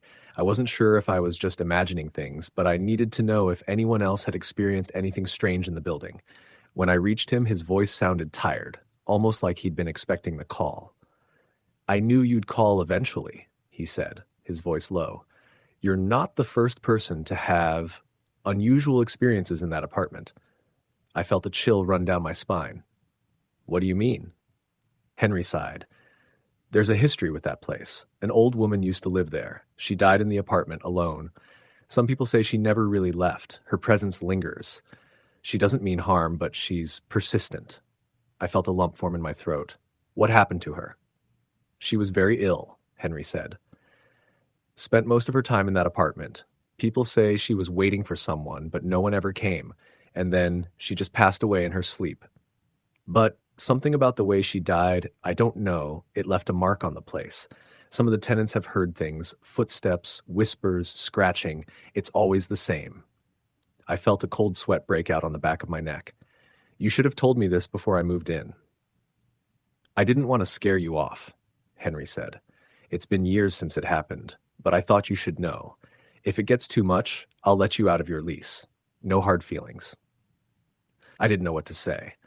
I wanted to hang up the phone, but instead I just sat there staring at the wall. "Thanks," I muttered, and then I hung up. I didn't sleep that night. Every little sound in the apartment seemed amplified.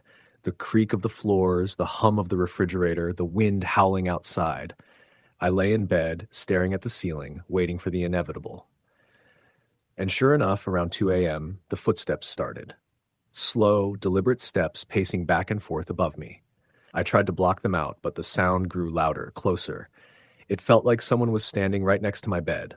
I sat up, heart pounding, and looked around the room. The air felt thick, like the temperature had dropped several degrees. My breath came out in small, visible puffs, and I could see the shadows dancing along the walls. The footsteps stopped. And then I heard it. The scratching again, this time from the corner of the room. I froze. I knew I had to get out of there. But something in me couldn't move. I stayed there, staring at the dark corner, waiting for something, anything to happen. And then, as if on cue, the scratching grew louder, more insistent. I felt my pulse race as the sound seemed to move closer. It was then that I saw her. The old woman. She was standing in the corner, her face still blurred, but her outline was unmistakable. She wore a long, dark dress, and her thin skeletal hand reached out toward me. I couldn't breathe. I couldn't scream.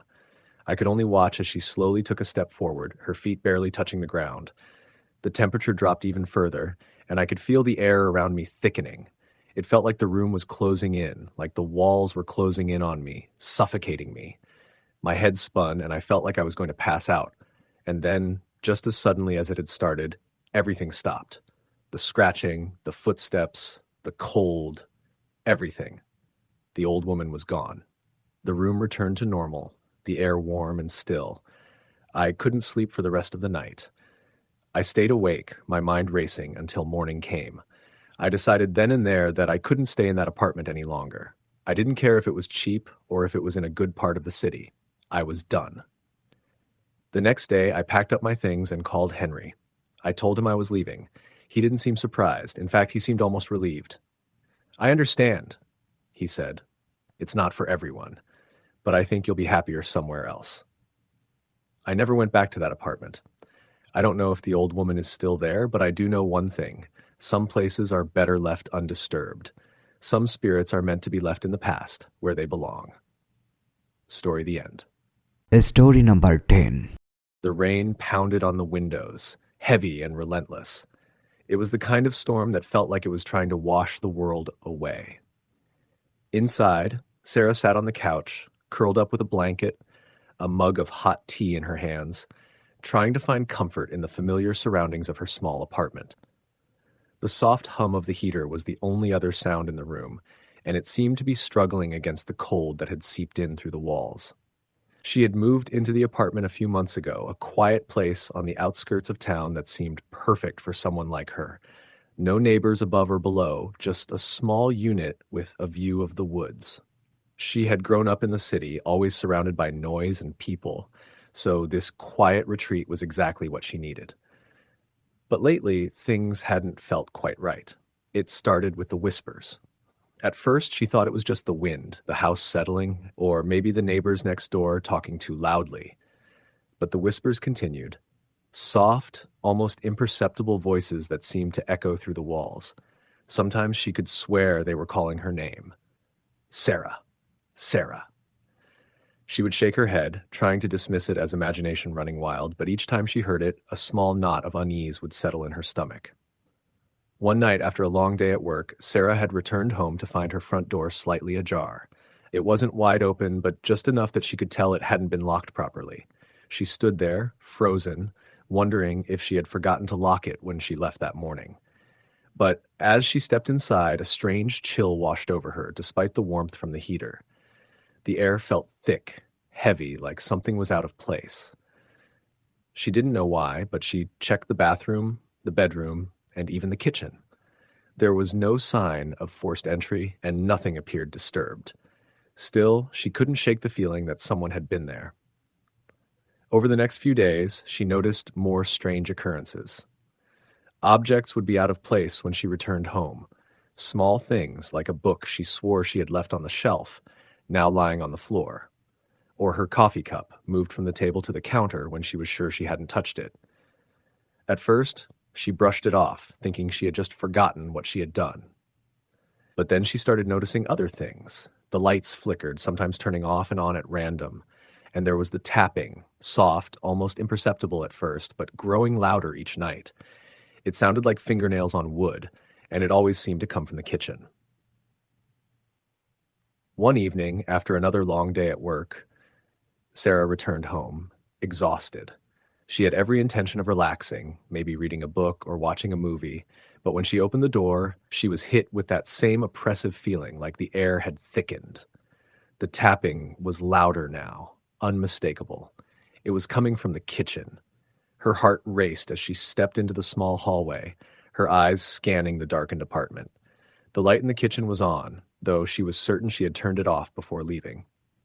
She walked slowly toward it, trying to steady her breathing. The tapping stopped. For a moment, there was nothing but the silence. And then, as she stood in the doorway, something caught her eye. On the counter, the knife she used to chop vegetables was missing. She hadn't touched it since the night before. Her stomach twisted, and she stepped into the kitchen, her eyes scanning the room. Everything seemed normal. The countertop was clean, no sign of a struggle or mess, yet the feeling of being watched was unmistakable, creeping down her spine. She stepped back, but just as she was about to leave the room, the knife appeared, lying innocently on the floor by the kitchen table.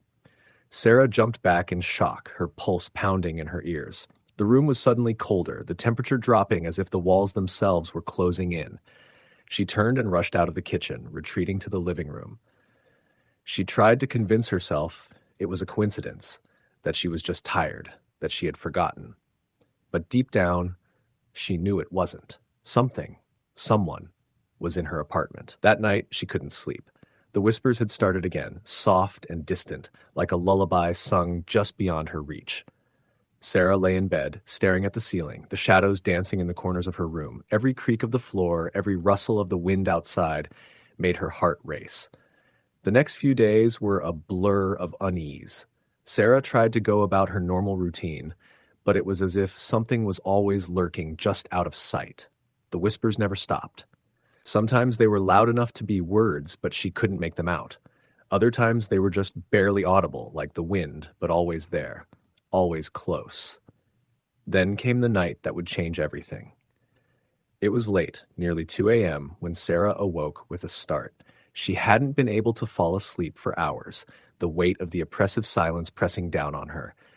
And then Just as she thought she might finally drift off, she heard it, the sound of footsteps in the hallway, slow, deliberate, as if someone were walking toward her bedroom.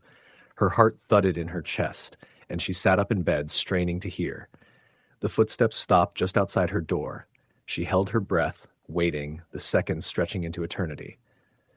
Then she heard a soft knock.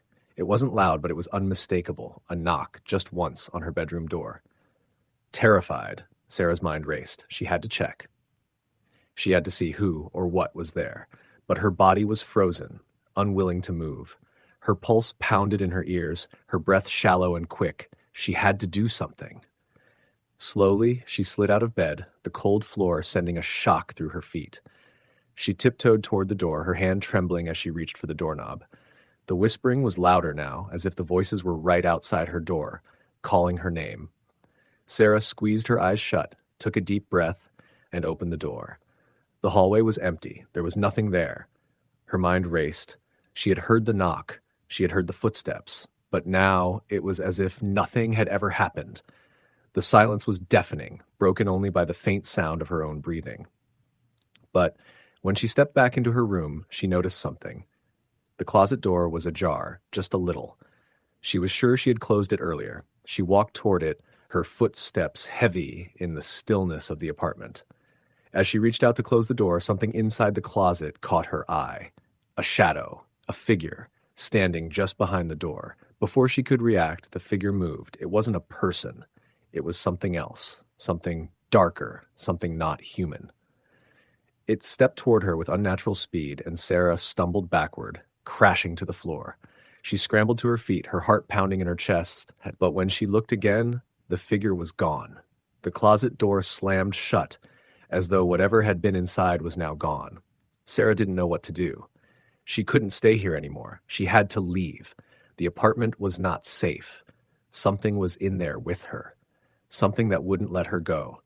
With trembling hands, she packed her bags and fled into the night, the rain still pouring outside as if the storm would never end. She didn't look back.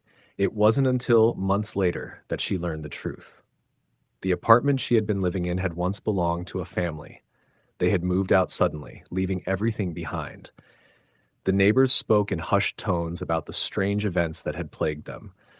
The sounds of footsteps, the flickering lights, the whispers at night. No one knew exactly what had happened to the family, but after they left, no one had dared to rent the apartment again. Sarah never went back. But every now and then, when the wind howls just right, she still hears the whispers calling her name. Story the end. Story number 11. I had never been one to believe in ghosts. My father, a practical man with little patience for the supernatural, had made sure to instill in me a healthy sense of skepticism. He always said, "The world is full of things that can be explained. Ghosts are just stories to make people feel better about the things they can't understand." So, when I found myself in a tiny town in the middle of nowhere, on a business trip for a client I was hoping to impress, I didn't think much of the old inn where I had booked a room. The place was quaint and charming, almost too charming. The kind of place that seemed like it had been frozen in time, with antique furniture and dusty chandeliers hanging from the ceiling. The innkeeper, an older woman with silver hair and a warm smile, had checked me in with a kind but distant air, telling me the room was ready and that I could come down for dinner whenever I was hungry. I wasn't hungry yet, but I was tired. I had been driving for hours, and the fatigue from the road weighed heavily on me. I couldn't wait to put my bag down, stretch out on the bed, and maybe take a long, hot shower. The inn was quiet.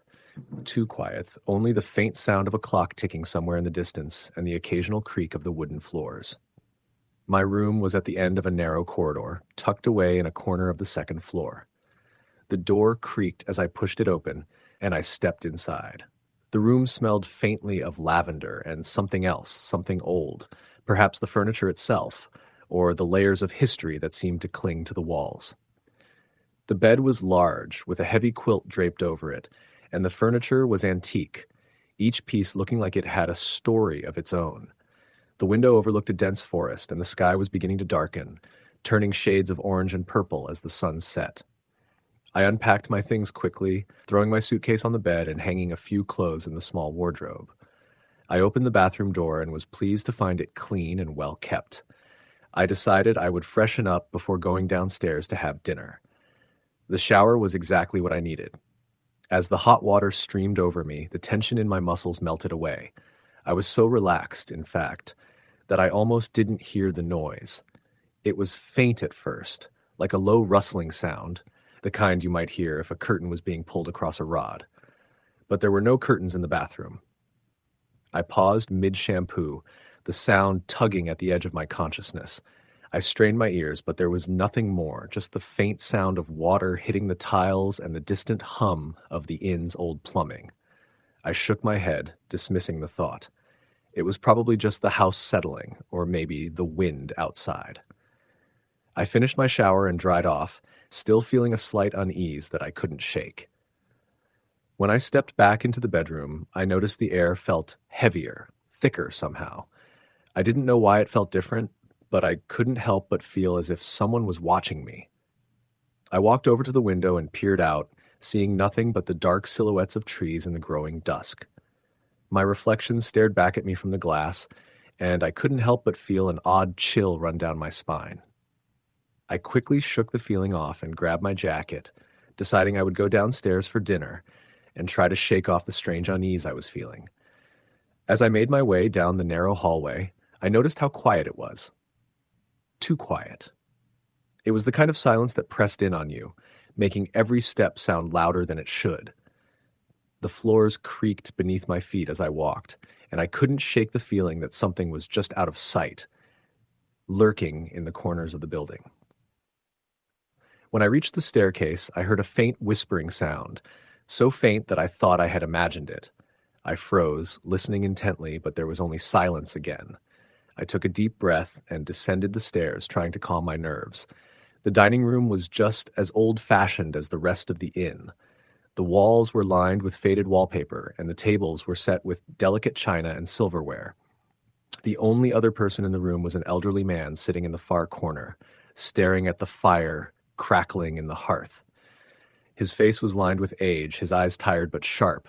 He glanced up at me as I walked in, offering a faint nod of acknowledgement, but he didn't speak.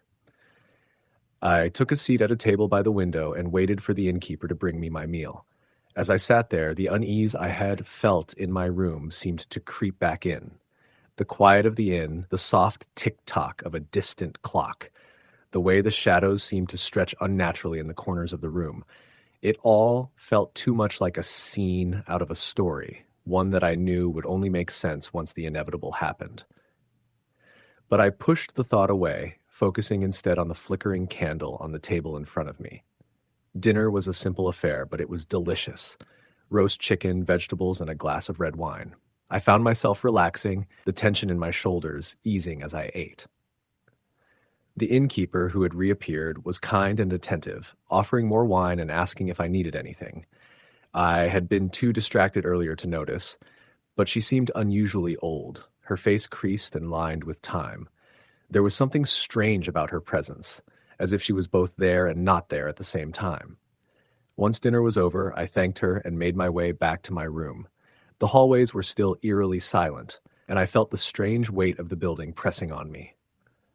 As I walked, I noticed a door that I hadn't seen before, just a small wooden door at the end of the hall, tucked away between two large paintings. It wasn't there when I had first arrived, and I couldn't recall hearing it open or close. It was just there, like it had always been, waiting for me to notice it. I stood in front of it for a moment, curiosity getting the better of me. The door wasn't locked.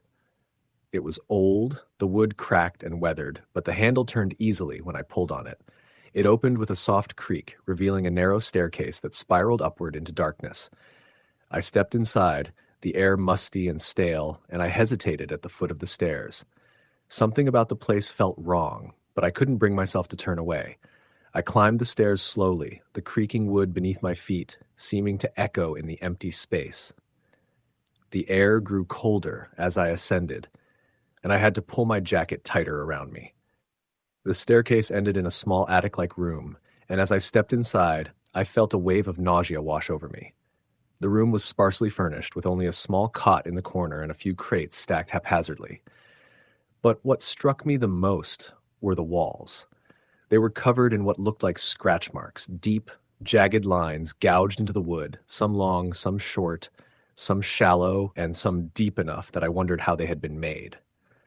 But it wasn't the scratches that disturbed me the most. It was the sensation of being watched, of something unseen lurking just beyond my field of vision. I turned to leave, but the door slammed shut behind me. The sound was deafening, and I spun around in panic.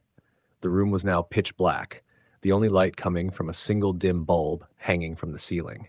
My heart raced as I fumbled for the door handle, but it wouldn't budge. The air was thick, oppressive, as if the room itself were holding me captive. And then I heard it, a soft whispering, low, indistinct but unmistakable. It wasn't coming from the walls, but from the darkness, from the corners of the room where the shadows twisted and writhed. My breath caught in my throat, and I backed away, my mind racing but my body frozen with fear. A figure appeared in the corner, just beyond the reach of the dim light.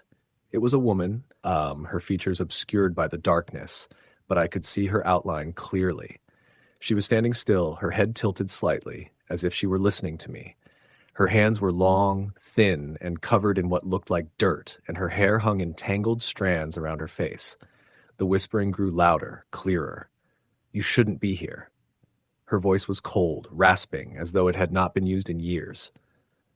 I turned toward the door again, but it still wouldn't open. My hands were shaking, my legs weak beneath me. I wanted to scream, but no sound escaped my throat. The woman took a step forward, and I stumbled back, finally managing to push the door open. The room was silent again, but the air still felt thick, as though something had followed me. I ran down the stairs and out of the attic, not stopping until I was back in my room.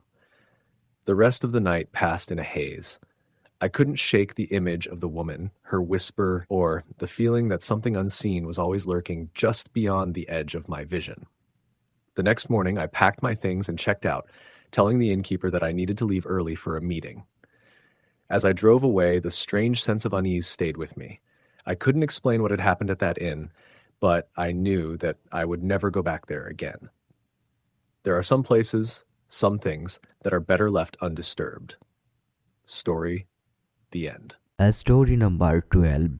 It was a quiet evening in the small town of Milford, the kind of place where everyone knew everyone else, where the streets were peaceful and the houses had been standing for over a century. It wasn't the kind of place that you'd expect to find anything strange, and for years I didn't believe that anything unusual ever happened there.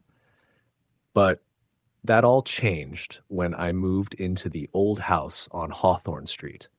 The house had been empty for as long as I could remember. My parents had warned me about it when I was younger, but like most teenagers, I had dismissed their warnings as old stories meant to keep me from doing something foolish.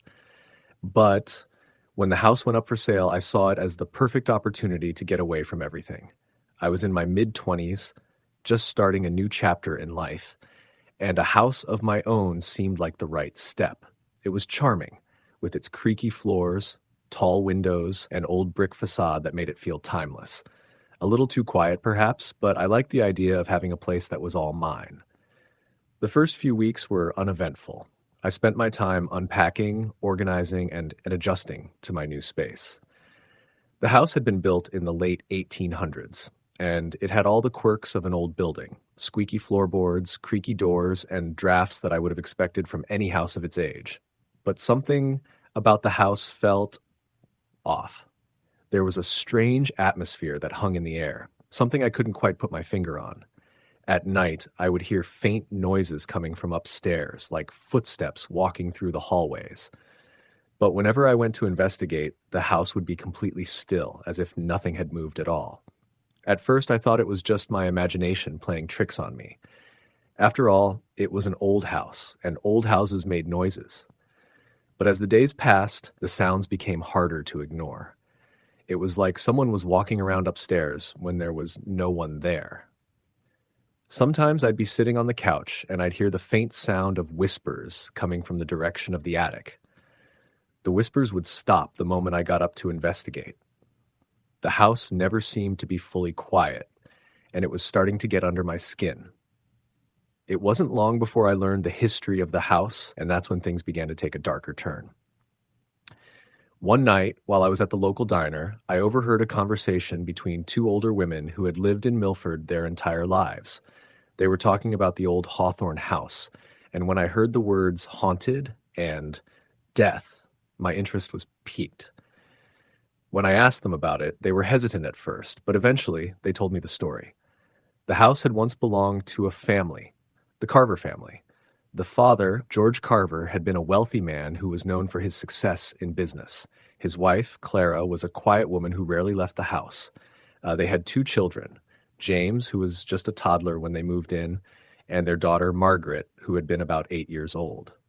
The Carvers were well liked in the community, but their happiness didn't last long. George Carver had died unexpectedly in a horse riding accident, and not long after, Clara fell ill. The doctors couldn't figure out what was wrong with her, and she grew weaker and weaker. Margaret, the daughter, began to show signs of distress as well. She had vivid nightmares and would often be seen talking to someone in the middle of the night, though no one else could see who she was speaking to. Clara eventually died, and Margaret, just weeks after her mother, was found dead in her bed. The cause of death was never determined, but rumors spread through the town that the house had somehow caused it. Some said that Margaret had been cursed. Others claimed that the house was to blame. Whatever the reason, the house was abandoned shortly afterward, and it remained vacant for many years. When I heard that, my heart skipped a beat. That was when I realized that the strange noises I had been hearing were not just in my head. There was something in the house. It had to be. The atmosphere in the house became heavier after that night. The strange sounds continued, and I began to feel as if I were being watched. It was like there was a presence in the house, something that was waiting for me. Sometimes I would wake up in the middle of the night, feeling as if someone were standing at the foot of my bed, just watching me. I would turn on the light, but no one was ever there. One evening, as I was sitting in the living room, I heard the unmistakable sound of footsteps upstairs. I had grown accustomed to the noises by now, but tonight felt different. It felt closer. The footsteps grew louder, and I could hear them moving down the hallway, heading toward the stairs. My heart was pounding in my chest as I grabbed a flashlight and slowly made my way up the stairs. The house was unnervingly silent as I crept down the hallway toward the source of the sound. My breath came in shallow gasps as I reached the door to the attic. The door was slightly ajar, and the air around it felt colder than the rest of the house. I pushed the door open, and the beam of light from my flashlight illuminated the attic. The dust-filled air was thick, and the floor creaked under my weight as I stepped into the room. At first, I didn't see anything unusual. The attic was filled with old furniture, crates, and forgotten items from previous owners. But then, something caught my eye. There in the far corner was an old rocking chair. It hadn't been there before, I was sure of it.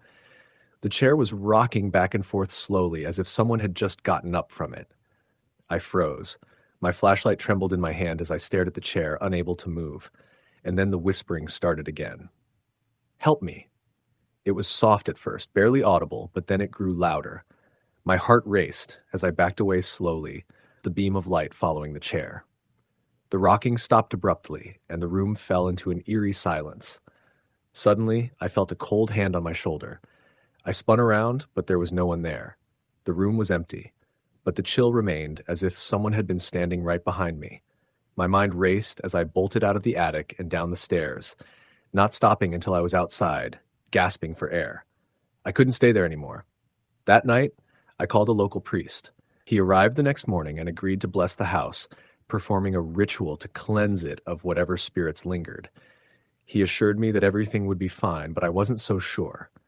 The feeling of being watched, the whispers, the sudden cold spots, they weren't things I could easily dismiss. After the blessing, things seemed to quiet down for a while. The noises stopped, and the house felt peaceful again. But I knew better than to trust that the house was truly free of whatever had been haunting it. I kept the memory of that cold hand on my shoulder with me. Always. I couldn't forget it. I never felt completely safe in that house, but I stayed there for a while longer. Over time, the house became less of a home and more of a reminder that some things in this world cannot be explained. And even though I tried to move on, The whispers and the memories stayed with me. To this day, I still hear them sometimes in the dead of night. Soft whispers that seem to come from the walls, from the shadows, from the very air itself. I try not to listen, but sometimes I wonder if they're still waiting, still calling, still seeking help. Story the end. Story number 13. The sun had barely dipped below the horizon when I pulled into the parking lot of the small, unassuming motel. I had been driving for hours, the road stretching endlessly in front of me, a blur of asphalt and trees. The world outside was dark, and the only light came from the dim glow of the motel's neon sign flickering in the distance. It was late, and I was exhausted. I didn't want to risk pushing on any further, so when I saw the motel, I decided it would do for the night. The sign was old, the lights crackling as they buzzed in and out of existence. "Welcome to the Hollow Creek Motel," it read, the letters crooked, as though the sign had been hanging there for far too long. The building itself was small, only a handful of rooms tucked away behind a weathered office. The parking lot was nearly empty, save for a single car parked under the flickering light. I grabbed my bag from the passenger seat and made my way to the front desk. The air was cool, and the wind carried with it the scent of pine trees, mixing with the damp earth. As I walked, I noticed the faint creaking of the old wooden sign swinging above the office door. It seemed out of place for a motel like this, but I didn't think much of it at the time. Inside the office, the lights were dim, and the smell of stale coffee lingered in the air. The counter was cluttered with old brochures and a dusty register. Behind the counter sat a man, tall, gaunt, with pale skin that looked almost translucent under the low light. His clothes were simple, a worn flannel shirt and faded jeans, but there was something strange about him. His eyes were too intense, as though he was studying me from behind the counter, waiting for me to speak. I cleared my throat. "Hi, I'd like to get a room for the night." He nodded without saying a word, and his long fingers brushed the register as he scribbled something down. He handed me a key, the small metal tag clinking as it passed between our hands. I glanced at it, expecting a number, but the tag was blank, save for a single letter, C. "Room C," he said in a voice that was low and raspy, almost as if he had to strain to make a sound. "It's the last one available." I raised an eyebrow, but I didn't question him. After a long day of driving, I was too tired to think about anything else. The man gave me a curt nod before turning away, returning to whatever task he'd been working on before I arrived. I thanked him and left the office, making my way across the small lot to the back of the building. Room C was at the far end, the last door in a row of identical motel rooms. The door was cracked open slightly, just enough for me to see the faint outline of the room within. I hesitated for a moment, something gnawing at the back of my mind. The place felt off, but I couldn't pinpoint why. I pushed the door open the rest of the way and stepped inside. The room was small, with only a bed, a worn armchair, and a lamp on the nightstand. The wallpaper was peeling in places, and the carpeting had seen better days. There was a faint smell of mildew in the air, and the room felt damp, as though the walls were absorbing the moisture from the outside world. Despite the disrepair, it seemed like it would do for the night. I threw my bag onto the bed and took a moment to survey the room. There was a window to the left, the curtains drawn shut, but I could see the faint glow of the streetlights filtering in through the cracks. The room was quiet, the kind of quiet that felt thick, almost oppressive. It was the kind of silence that made the hair on the back of your neck stand up. I decided to get some rest before the feeling of unease became too much to bear. I brushed my teeth, changed into something more comfortable, and climbed into the bed. The mattress was hard, but I didn't care. I closed my eyes, willing myself to fall asleep, to let the exhaustion take over. But just as I began to drift off, I heard it. A soft sound, a scraping, like nails dragging across wood. It was faint at first, almost like it was coming from far away, but as I listened, it grew louder, closer. I sat up in bed, my heart pounding in my chest. The sound was coming from the walls. I shook my head, trying to dismiss it. "It's just the house settling," I muttered to myself. But the sound didn't stop. It grew louder, sharper, as though something or someone was moving just behind the walls. I got out of bed, my legs shaky, and walked to the wall where the sound seemed to be coming from. I pressed my ear to the cold, damp surface, straining to hear. But all I could hear now was my own breathing, ragged and uneven, echoing in the silence. I backed away from the wall, my heart racing. There was no reason for the sound to be there, no explanation for it. The room was old, sure, but this felt different. There was something in the air, something oppressive, something unnatural. I quickly turned off the light and crawled back into bed, pulling the covers tightly around me. My eyes were wide open now, staring at the ceiling, my mind racing. I tried to convince myself that it was nothing, that I was just tired, that my imagination was running wild. But deep down, I knew that something was wrong. The silence stretched on for what felt like hours, broken only by the occasional creak of the building settling. I must have finally fallen asleep, but it wasn't peaceful. In my dreams, I saw the same room, the same walls, but everything was darker, colder. The bed was empty, and the scraping sound was louder than ever, like something was scratching just beneath the floorboards. And then I saw it, a figure, pale and gaunt, standing in the corner of the room. It was tall, its limbs impossibly long, its eyes wide and hollow. It was watching me, waiting for something. I woke with a start, gasping for air, my heart pounding in my chest. The room was pitch black, the only light coming from the faint glow of the streetlights outside. The scraping sound was gone, but the fear was still there, lingering in the air like smoke. I lay in bed for what felt like hours, trying to calm my breathing, trying to convince myself that it was just a nightmare. But I couldn't shake the feeling that something was wrong with that room, that the motel was hiding something beneath its cracked walls and peeling wallpaper. The next morning, I was determined to leave. I packed my things quickly, throwing them into my bag without a second thought. As I made my way to the door, I noticed something strange. The door to room C was cracked open, just like it had been the night before. But now, the light from the hallway illuminated something I hadn't noticed before, a small, old-fashioned key hanging from the doorknob. It was tarnished, worn with age, and it looked out of place in the modern-day motel. I hesitated for a moment, then grabbed the key. It was heavy in my hand, cold to the touch. I glanced down the hallway, but there was no one in sight. The office door was closed, and the place was quiet, almost too quiet. Something in my gut told me I needed to leave, to get out of there as quickly as possible. But as I turned to leave, I heard it again. The soft scraping sound, like nails against wood, coming from behind the walls. It was too much. I couldn't take it anymore. I dropped the key, my hands trembling, and ran out of the room, down the hall, and into the parking lot. I didn't look back as I drove away, my eyes glued to the road ahead, my heart racing with every mile I put between myself and the Hollow Creek Motel. I never told anyone about what happened that night. The motel was never mentioned again, and I never drove through that part of town again. But every once in a while, when the wind howls through the trees, I can still hear that scraping sound, as though it's following me. Story, the end. Story number 14. It was a warm summer evening when I first stepped into that old house, the one at the edge of town. It stood alone, like a relic from a time long forgotten, with its peeling paint and weathered shutters. My friend Mark had been the one to find it. He was always into those odd, obscure properties, the kind that no one else dared to buy. He had recently inherited some money and was looking for a new project. This old house, just a few miles from the highway, had caught his attention. "Let's check it out," he said one evening over the phone. "It's got character, needs work, but there's something about it. It just feels right."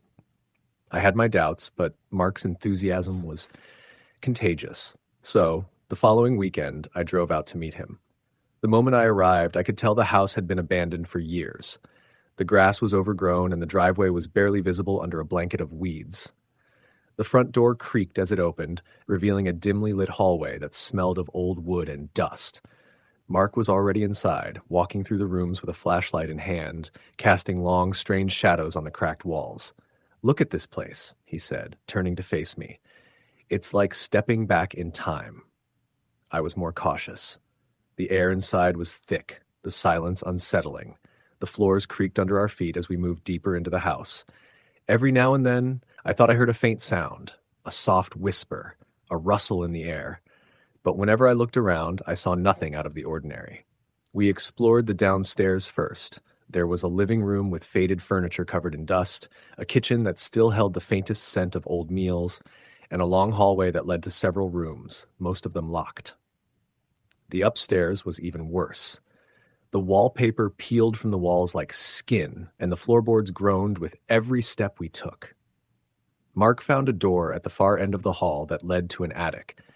It was locked, but after a few tries with a crowbar, he finally pried it open. The attic smelled of mildew, and it was darker than the rest of the house, but it was also strange. There was an energy to it, like something was waiting up there. The walls were covered in old newspapers and forgotten furniture. I felt uneasy, like I wasn't supposed to be there, but I pushed the feeling aside. After we had finished checking out the attic, we decided to call it a day. Mark seemed unfazed, but I couldn't shake the feeling that something was off about that house. As we walked back to the front door, I saw a flicker of movement out of the corner of my eye. I turned, but nothing was there. Still, the hairs on the back of my neck stood up. "You all right?" Mark asked, noticing the expression on my face. "Yeah, I'm fine," I replied, forcing a smile. "Just tired, I guess." That night, we stayed at a nearby motel, but I barely slept. My mind kept drifting back to that house, to the attic. There was something about it, something I couldn't explain. I tried to tell myself it was just my imagination running wild, but it didn't work. I could still feel the weight of that place pressing down on me. The next day, Mark was eager to get back to the house. He wanted to start clearing out the attic and making plans for repairs. He seemed to have made up his mind. He was going to buy the house and fix it up, no matter what. I agreed to help, but I made it clear that I wasn't staying the night again. The atmosphere in the house was getting to me. We spent most of the day working, but as the sun began to set, I noticed something strange. The air in the house grew colder. The temperature dropped so suddenly that I could see my breath. It wasn't just a draft. It was like the house itself had exhaled, a cold, dead breath that filled every room. I told Mark about it, but he just shrugged it off. "You're overthinking things," he said with a chuckle. "Old houses do that sometimes. Drafts and all that." But it wasn't just the temperature. It was the quiet, that heavy, suffocating silence that seemed to envelop us, making everything feel wrong. Even Mark seemed uneasy, though he would never admit it. He kept glancing over his shoulder, as if he were expecting someone to be standing just behind him. By evening, I had had enough. "I'm leaving," I told Mark. "I'll catch you later, all right?" "Sure," he said absently, his attention still on a pile of old furniture in the corner. I grabbed my bag and left the house, but as I drove back to town, I couldn't shake the feeling that something was following me. It was like I could feel the house watching me, even from miles away. I kept checking the rearview mirror, half expecting to see a shadow looming behind me. But there was nothing. The road stretched out before me, empty and dark. I didn't hear from Mark the next day, which was unusual. He was always good about keeping in touch, especially when he was working on a project. After a few calls with no answer, I decided to go back to the house. Something didn't feel right. When I arrived, I found the front door ajar. Mark's truck was parked in the driveway, but there was no sign of him. I called out, but no one answered. I pushed the door open and stepped inside. The temperature had dropped again, and the air was thick with an unsettling stillness. "Mark?" I called, my voice shaking. "Where are you?" I made my way through the rooms, but there was no sign of him. I checked the attic, but it was empty. I even called his name upstairs in the room where he had been working the day before, but the house didn't respond. It felt like it was holding its breath. That's when I saw it. On the floor near the hallway, there was a set of footprints, wet like someone had been walking through the house barefoot, but there hadn't been any rain. The ground outside was dry. The prints led to the door of the attic, and that's when I knew. Something had happened to Mark. I rushed up to the attic, heart pounding. The door was wide open now, and the room was colder than ever. I stepped inside, my eyes scanning the space, and then I saw it. Mark was standing in the far corner, his back to me. At first, I thought he was just staring at the wall, but then I realized something was wrong. He was too still. His arms hung limply at his sides, and his head was tilted slightly to one side, like he had been frozen mid-motion. I called out to him, but he didn't respond. I took a step closer, and that's when I saw the look on his face. His eyes were wide open, but they were empty, like he wasn't really there. There was a faint, unnatural smile on his lips, as if he had seen something or someone that I couldn't. I reached out to touch his shoulder, but as soon as my hand made contact, a chill ran through me. It felt like the air around us had shifted, like the house itself was alive and watching. I backed away slowly, my heart racing. Mark didn't move, didn't react. I turned and ran down the stairs out of the house and back to my car. The last thing I saw before I left was the house itself, standing silent and foreboding in the fading light. And I swear, for a moment, I saw a figure standing at the window, the same figure I had seen in Mark's face. It was a woman, old and gaunt, her eyes locked on me. I never went back to that house, and Mark was never found. The authorities ruled it as a missing persons case, but they never found any trace of him. The house was left untouched, standing empty on the edge of town, a reminder of something lost and forgotten. To this day, I still feel the weight of that place, the cold and the silence. I wonder if it was the house that took Mark or if something else was waiting for him. Either way, I know one thing for sure. Some houses are better left abandoned. Story the end. Story number 15. When I first moved into the rental house in Norwich, Vermont, I wasn't thinking about history or hauntings. I was thinking about time. I just turned 45, was recently divorced, and wanted quiet. I needed space, trees, and a place that didn't ask much from me. The house was set back a little from a rural road, with a driveway that creaked with frost in the early mornings. It had a wide porch, a sloped roof, and a detached garage with ivy growing through the cracks. It had that lived-in feeling, like it had belonged to someone real once, someone who left behind echoes. The landlord was an older woman named Elise, who barely looked me in the eyes when she handed me the keys. She said the house had been empty for 2 years. Something about estate issues. She didn't elaborate, and I didn't ask.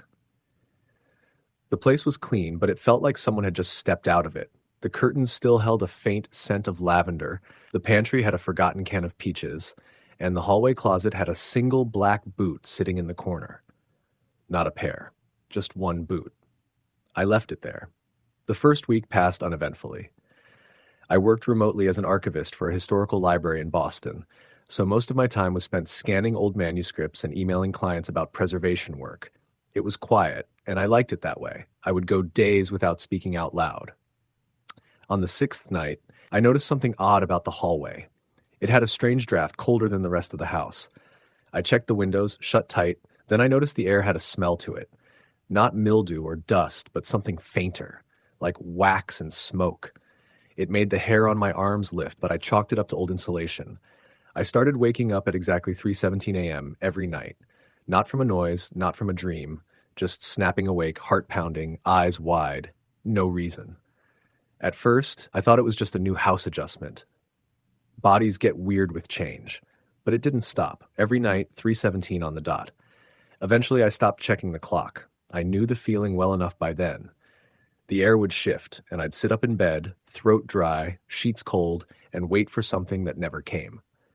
On the 8th day, I heard footsteps in the attic. They were slow, deliberate, just above the ceiling over my bedroom. The attic hatch was in the hallway, and I hadn't opened it yet. I didn't even own a ladder. I remember lying there frozen, listening. The footsteps would walk a few paces, then stop, a few more paces, then silence.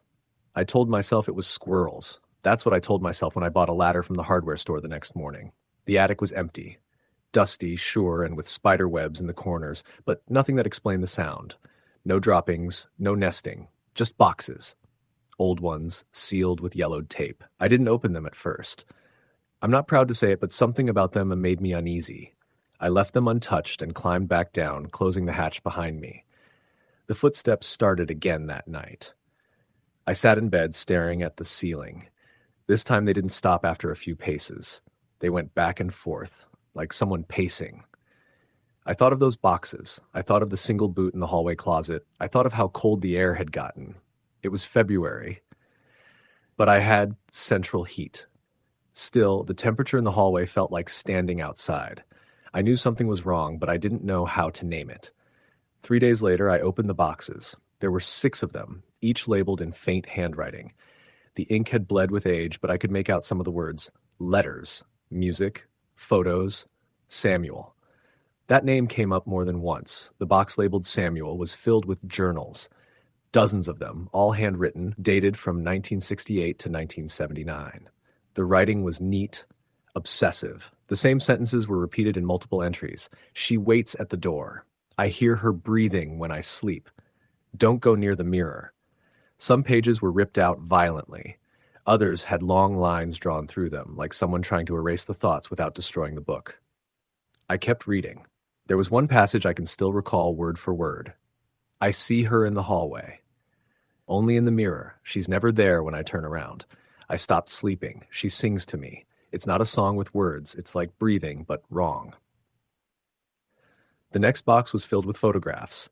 Black and white shots of a woman standing in the house, always in the same spot, the hallway.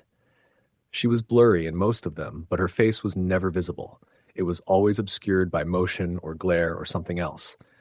In one photo, she's turned completely away from the camera, arms stiff at her sides, standing directly in front of the mirror that now hung near the attic hatch. That mirror hadn't caught my attention before. It was old and scratched and slightly warped, like it had been taken from an antique shop. I walked down the hallway and stared into it that night, and I swear to you, I saw someone else blink behind me.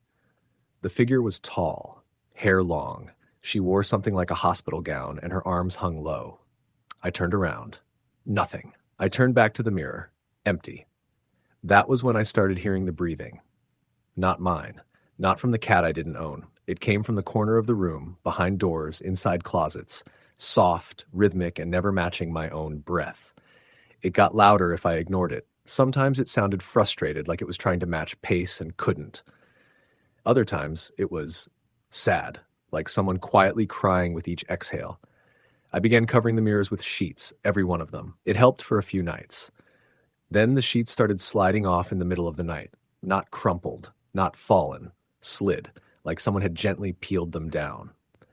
I invited Elise over for tea under the pretense of asking about the boiler. After some small talk, I asked her who had lived here before me. She went quiet, set her cup down, and said, "You should have asked that before you signed the lease." When I pushed further, she sighed and told me about the Morin family. Samuel Morin had been a piano teacher. Lived alone for many years after his sister Helen died of pneumonia in the house. She'd been sick for weeks but refused the hospital. She died in the hallway outside the attic during a winter storm in 1979. Samuel apparently lost his mind after that, claimed he could hear her, talk to her, even claimed she walked in the attic every night. They found him dead in bed a year later, Elise said quietly. They think he stopped eating. The house went up for probate and sat empty until 1984. I didn't ask what happened in 1984. I didn't want to know. That night I lit candles and left them in the hallway. I don't know why. Something about the light made me feel safer. I slept a few hours for the first time in days, but when I woke, all the candles were snuffed out, and across the hallway wall, in what looked like ash or soot, was a handprint. Long fingers. Not mine. I decided to record the attic. I placed my phone up there on video and left it overnight. The footage the next morning nearly made me vomit. From midnight to 3 a.m., nothing happened. Then, faintly, the sound of footsteps. The camera shakes slightly, as though the floor itself is vibrating. At 3:17 a.m., the air seems to bend, blur, like the lens can't focus. Then comes the breathing. Loud, sharp, from directly beside the camera. The audio peaks, and in the last 10 seconds, something moves across the screen. Bare feet. Pale, slow, and then the camera goes black. I moved out the next day, left the furniture, left the mirrors, took only the journals and some clothes. Elise didn't argue when I broke the lease. She didn't even ask why. I now live in a small apartment over a coffee shop in Montpellier. I sleep with all the lights on. I haven't experienced anything since. But sometimes I wake at 3:17 a.m. anyway. And when I walk past the mirror in my hallway, the one I bought new from a store, I swear I catch the faint scent of lavender. And once, just once, I saw a handprint. It was gone by morning. Story, the end.